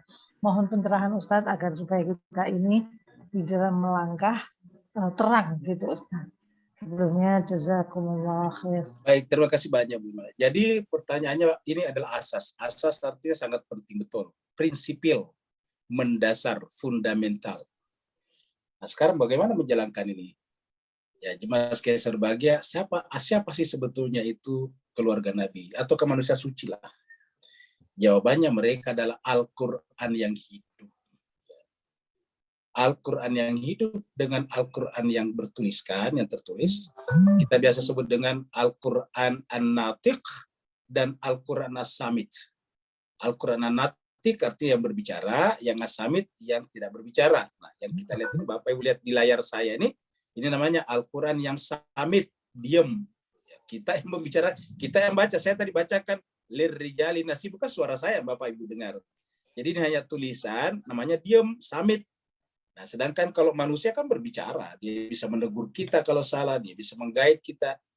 Nah, maka kita lihat ini disebut dengan Al-Quran yang samit. Samit itu artinya diam. Sedangkan Al-Quran manusia namanya natiq, berbicara. Nah, hubungan antara Quran Natiq dan Quran Samit sama dengan sepasang sendal. Sepasang tapi tidak bisa dibagi dua. Ingat, namanya sepasang sendal itu tidak bisa dibagi dua. Lagi-lagi sepasang tapi tidak bisa dibagi dua, tidak bisa dipisah. Contohnya Bapak Ibu punya sendal atau sepatu yang mahal, anggaplah harganya sampai 100 juta. Ya, harga sendalnya atau sepatunya 100 juta. Nah, sekarang tiba-tiba yang 1 juta yang sebelahnya kita rusak atau kita buang ke sungai. Bisa nggak sebelahnya dijual 50 juta? Tidak ada yang mau beli. Coba. Jadi artinya pas sepasang dia bisa begitu dipisah hilang nilainya. Ya. Jadi sepatu kalau dua, namanya dua itu kan sepasang ya, kiri kanan. Kiri kanan kita beli harganya mahal 100 juta. 100 juta rupiah. Nah, kalau kita buang, kita singkirkan satu, kita buang ke sungai misalnya, pokoknya kita rusak, dibakar, pokoknya tidak kita hilangkan. Tinggal satu, sebelah kiri atau kanan. Nah, yang satu ini bisa tidak dipasang, dipakai kemana-mana? Jawabannya tidak. Ada tidak yang mau beli dengan 50 juta dengan alasan, kan 100 juta tadi ini sepasang. Karena sebelahnya sudah tidak ada, saya mau jual ini, sisanya tinggal 50 juta. Ya tidak ada yang beli. Jangankan 50 juta, 1 juta pun tidak ada yang beli lagi. Kenapa? Ya tidak ada gunanya. kurang lebih seperti itulah relasi antara Quran natik dan Quran samit.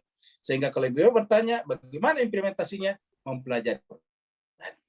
Dan apa tujuannya kita mempelajari Al-Quran yang samit? Dalam rangka menggait, membimbing kita untuk bersama dengan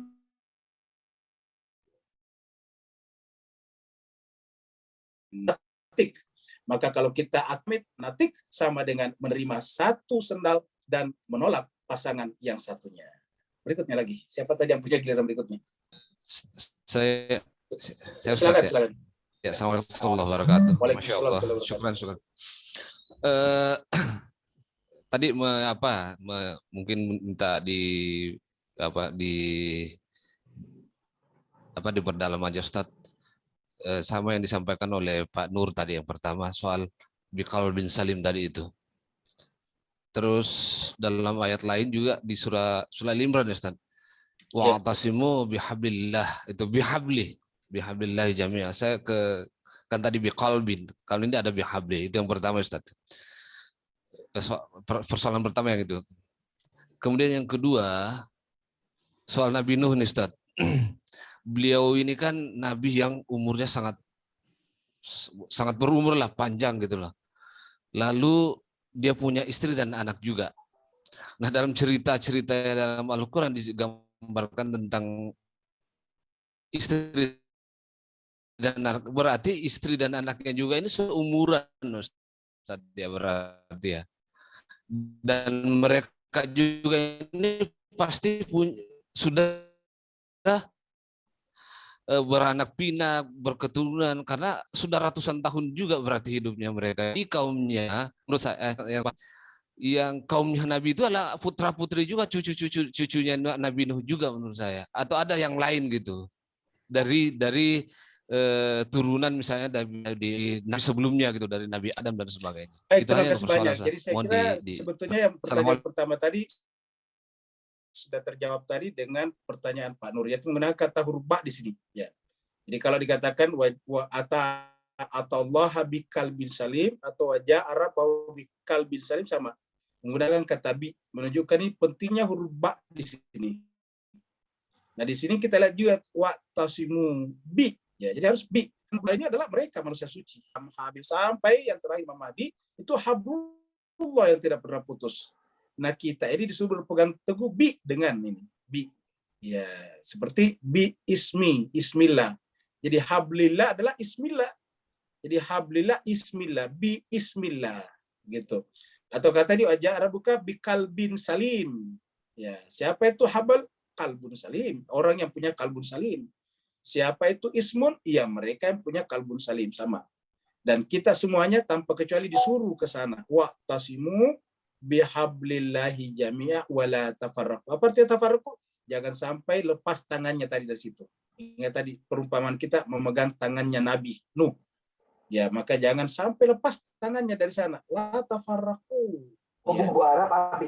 Begitu lepas dari sana, maka kemudian lahirlah yang disebut dengan bermusuh-musuhan, ini keadaan. Yang kedua berkenaan dengan tadi masih berapa banyak?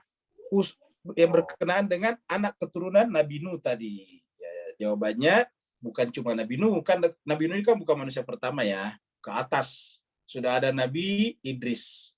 Jadi Nabi Nuh, di atasnya Nabi Nuh kan ada Nabi besar lagi, Nabi Idris namanya. Di atasnya Nabi Idris, ke atas lagi. Jadi sudah banyak. Nabi Nuh ini sebetulnya jaraknya dengan Nabi Idris saja diperkirakan ribuan tahun juga. Jadi pasti banyak orang lain. Tetapi tentu Nabi Nuh juga punya keturunan-keturunan yang bersama dengan anaknya. Ya, dan pasti ketika misalnya Nabi Nuh menikah lagi karena ketika istrinya meninggal, ya tentu kemudian tidak mungkin melanggar syariat yang seperti yang dilarang dalam agama itu. Seperti itu. Berikutnya lagi kalau tidak salah Pak Iqbal tadi yang ketiga. Pak Iqbal sama Bu Yeni Ustaz. Waalaikumsalam warahmatullahi wabarakatuh. Apa kabar Ustaz, sehat? Alhamdulillah sehat. Semoga Pak Iqbal juga sehat selalu. Alhamdulillah, terima kasih Ustaz. Terkait tadi Ustaz, menarik sekali waktu pas di ayat terakhir kalau nggak salah. Ya Rabbuhu biqalbin salim. Lantas Ustaz bawa juga di satu surat Asy-Syu'ara. Wa atallah illa biqalbin salim juga. Salim. Nah, jadi Jadi di sini ada dua kata, satu ja'a, satu ata, sama-sama menghadap datang, Ustaz ya. Ustaz juga memberikan inspirasi lagi yang satu ayat kalau nggak salah ada di Al-Imran itu Ustaz ya. Ya ayyuhalladzina amanu taqullaha haqqa tuqatih wa la tamutunna illa wa antum muslimun. Nah, di sini ini betul-betul biqalbin salim, ini salim lantas muslimun itu memang sebuah harapan kita untuk menjadi muslim. Yang menarik Ustaz, kalau boleh dibuka surat Az-Zumar ayat 42 Ustaz. Di sini Iqbal mau diskusi sama Ustaz ya. Karena kalau ayat yang sebelumnya mengenai ja'a rabbahu ama wa'atallaha, itu kan kita datang itu terkait selalu memang tersirat untuk yaumiddin, yakni satu hari di mana hari pembalasan atau hari pembangkitan atau setelah kematian. Nah, tetapi di Az-Zumar ayat 42 ini Ustaz, tanpa kita sadari bahwa kita ini menghadap pada Allah, baik kan di sini pakai kata Allahu yatawaffa anfusa hina mautiha walati lam tamut fi manamiha. Baik yang belum mati di dalam tidur. Jadi tanpa kita, ayat ini menerangkan bahwa jelas kita dalam berhadapan dengan Allah setiap malam. Dalam tidur kita. Artinya setiap malam, Ustaz. Nah, bisakah kita tafsirkan dengan biqalbin salim tadi, Ustaz? Betul-betul kita seperti hadis Nabi kan, mutu qabla an talmut, matilah kamu sebelum engkau mati. Artinya kita memberikan satu kondisi bahwa hati kita salim dalam arti saya coba mengaitkan bahwa kita tidak bermusuhan Ustaz, karena lawannya Syiah ini adalah adu, wa hadza min syiati wa hadza min aduwi, waktu pas surah di cerita Musa ini Ustaz. Jadi bermusuhan ini ada sesuatu lawan dari Syiah ini, Ustaz. Artinya hati yang salim ini betul-betul kita kondisikan tanpa kita sadari bahwa mati kita atau tidur kita ini adalah seperti mati kita, yakni memang berada pada Allah dan digenggam dengan Allah, diwafatkan oleh Allah. Yang satu ayat selanjutnya fayumsiku ama wa yursilu Ustaz. Yang satu ditahan, satu dilepas. Boleh Ustaz Iqbal mencoba menafsirkan beberapa ayat ini dengan entry point-nya di ila wa antum muslim ini Ustaz. Terima kasih Ustaz. Baik, terima kasih banyak. Nah, jadi jemaah sekalian berbahagia, pertanyaan Pak Iqbal juga menarik. Ini kita sampaikan ayat-ayat Al-Quran itu berlapis-lapis maknanya juga. Jadi tentu secara paling zahir ya, jadi arti kata, bukan makna. Arti kata daripada ayat ini seperti dipahami oleh mayoritas umat Islam, yaitu mati. Allahu yatawaffal anfusa hina mautiha. Allah lah yang menggenggam, ya diartikan menggenggam al-anfus, jiwa manusia, hina mautiha, ketika dia mati. Artinya Allah lah yang memilikinya, mewafatkan, menyimpan jiwa manusia ketika mati. Walati lam tamut, dan juga yang bahkan belum mati, yaitu pada saat dia tidur. Pada saat dia tidur, digenggamnya. Fayumsiku, lalu kemudian dia tetap menahannya, memegangnya, allati qada 'alaiha al-mauta, yang sudah ditetapkan baginya kematian, tidak dilepaskan, maksudnya begitu dan secara zahir. Sebaliknya, yang masih diberi kesempatan untuk hidup lagi, yursilu al-ukhra. Yang lain, siapa al-ukhra? Ya selain yang yumsik tadi. Selain yang dipegang, yang ditahan, ya al-ukhra. Dibiarkan, yursil al-ukhra. Ila kapan? Ila ajalin musamma, sampai waktu yang telah ditentukan. Inna fi dzalika laayatil liqaumin yatafakkarun. Nah, sekarang kita lihat jemaah sekalian, itu adalah artinya seperti itu. Jadi memang kita itu tidak pernah tidak bersama dengan Allah sebetulnya. Dalam keadaan kita berkesadaran, dalam keadaan kita tidak berkesadaran, ya kita tidak berkesadaran ketika kita mati, ketika kita tidur, manam itu tidur, karena mati. selalu kita bersama dengan Allah. Satu. Nah, yang kedua, kita lihat di sini berkaitan dengan mati dan manam di sini artinya bahwa pada saat kita manam, tidur, dan maut, mati, itu benar-benar jiwa kembali kepada Allah, kesadaran. Nah, lalu kapan kesadaran ini diberikan kepada kita? Kebebasan untuk memilih diberikan kepada kita pada saat kita tidak sedang tidur dan tidak mati. Pada saat terjaga saja. Pada saat terjaga, Allah berikan, Allah jadikan kita sebagai mandatori, penerima mandat daripada kesadaran aku itu. Karena sebetulnya kesadaran itu kan adalah kemampuan kita mengetahui bahwa inilah aku. Inilah aku Iqbal, aku Wahyudin, aku Rusli Malik, aku Nur Utsman, aku Emma Fatima. Nah, itu aku namanya, kesadaran tentang aku. Semua nanti tertambat ke situ. Temanku, suamiku, istriku, rumahku, pekerjaanku, uangku, semuanya kan ke situ. Jadi kalau kesadaran tentang aku tidak ada, ya buyar semuanya. Ya, begitu kesadaran tentang aku tidak ada, seperti orang demensia, maka semuanya menjadi buyar. Nah, jadi kesadaran tentang aku itu Allah berikan pada kita pada saat tidak sedang mati dan tidak sedang tidur. Lalu kemana kesadaran itu pada saat tidak tidur? Tuhan, karena memang itu dari Tuhan.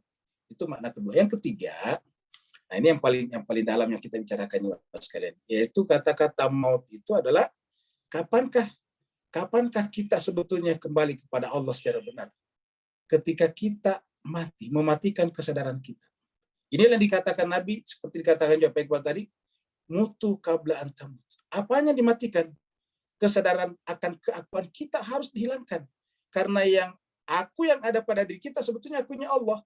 Seperti dalam surat Al-Qasas dikatakan, atau surat Taha dikatakan, innani ana Allah. Ana Allah itu kan kalau kita bahasakan, ana itu adalah mubtada, Allah adalah khabar. Jadi ana itu adalah mubtada, subjek yang dibicarakan. Lalu Allah apa kabarnya? Jadi artinya anak itu adalah Allah. Jadi ketika kita mengaku anak itu sebagai milik kita, berarti seperti Firaun. Ana rabbukumul a'la. Seperti kata misalnya Namrud, ana uhyi wa umit. Seperti kata iblis, ana khairum minhuma. Itu anaknya di situ. Artinya apa? Tiga oknum ini, iblis, Firaun, dan Namrud, adalah contoh dalam Al-Quran orang-orang yang telah menganggap anaknya itu adalah independen, tidak terkait dengan Tuhan Allah. Dan ini adalah falasi, tidak benar. Karena anak yang sungguhnya tidak ada yang independen, kecuali semuanya milik Allah. Nah, maka Allah mengatakan, matikanlah keakuan itu, mautiha. Karena dengan begitu kamu ada di dalam genggaman saya. Artinya apa? Kamu fana dan kau baka dalam saya. Ya. Anak kita harus difanakan, dihilangkan, agar kita baka di dalam anaknya Allah. Ya. Kalau misalnya belum sampai pada mati, paling tidak manam. Ya, kalau belum sampai ke tingkat mati, manam. Ya, pada saat manam, tertidur. Apa artinya tertidur? Ya, berarti masih on off. Ya, kalau kita lagi sholat, lagi mutu aku kita, lagi tadabur mutu aku kita. Tapi begitu di luar itu,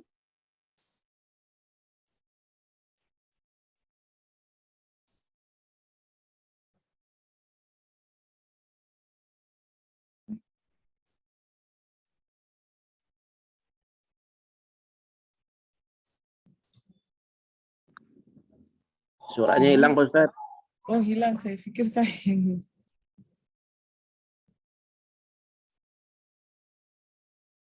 Ya, hilang.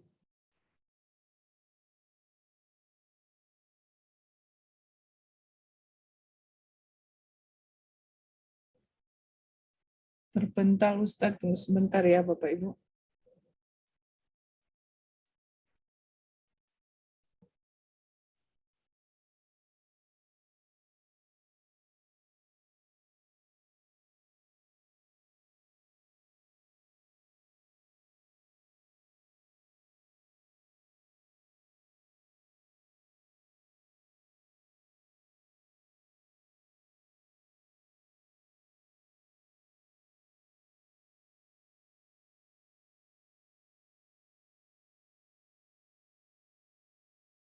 keluar ya. Ya. Jadi jemaah sekalian, terima kasih banyak atas Ustadz, partisipasinya. masih ada Mohon pertanyaan, maaf atas Ustadz? segala kekurangan. Ustadz, ada Masih ada. pertanyaan dan Siapa doa? lagi? Iya. Tadi Ustadz terpental kayaknya, Ustadz. Iya, keluar betul.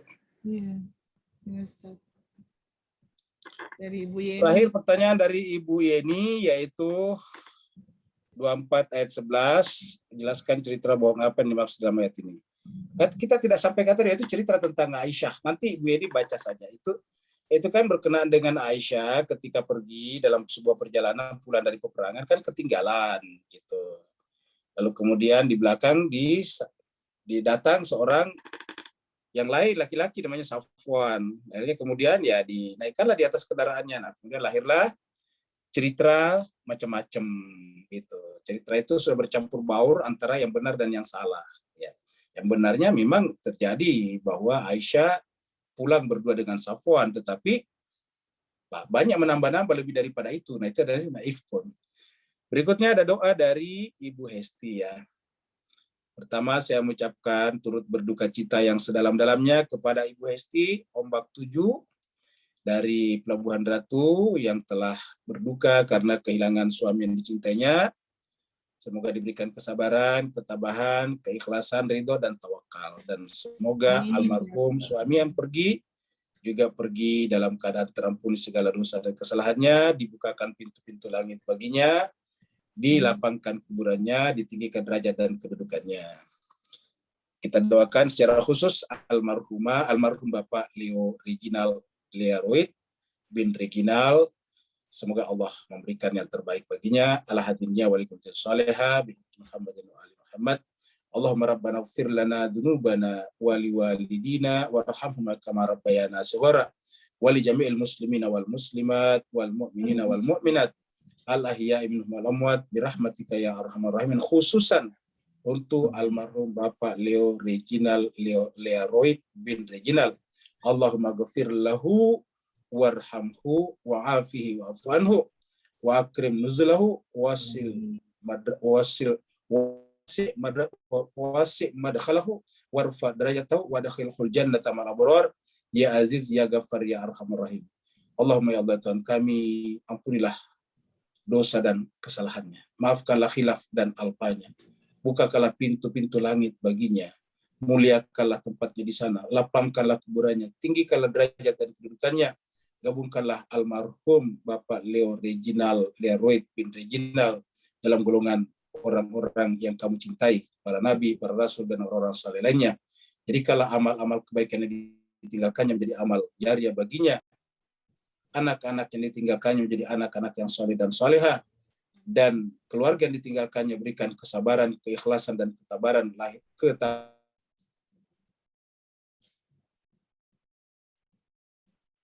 wa fil akhirati hasanatan wa qina adzabannar. Sallallahu ala sayyidina Muhammad. Subhana rabbika rabbil izzati amma yasifun wa salamun alal mursalin walhamdulillahi rabbil alamin.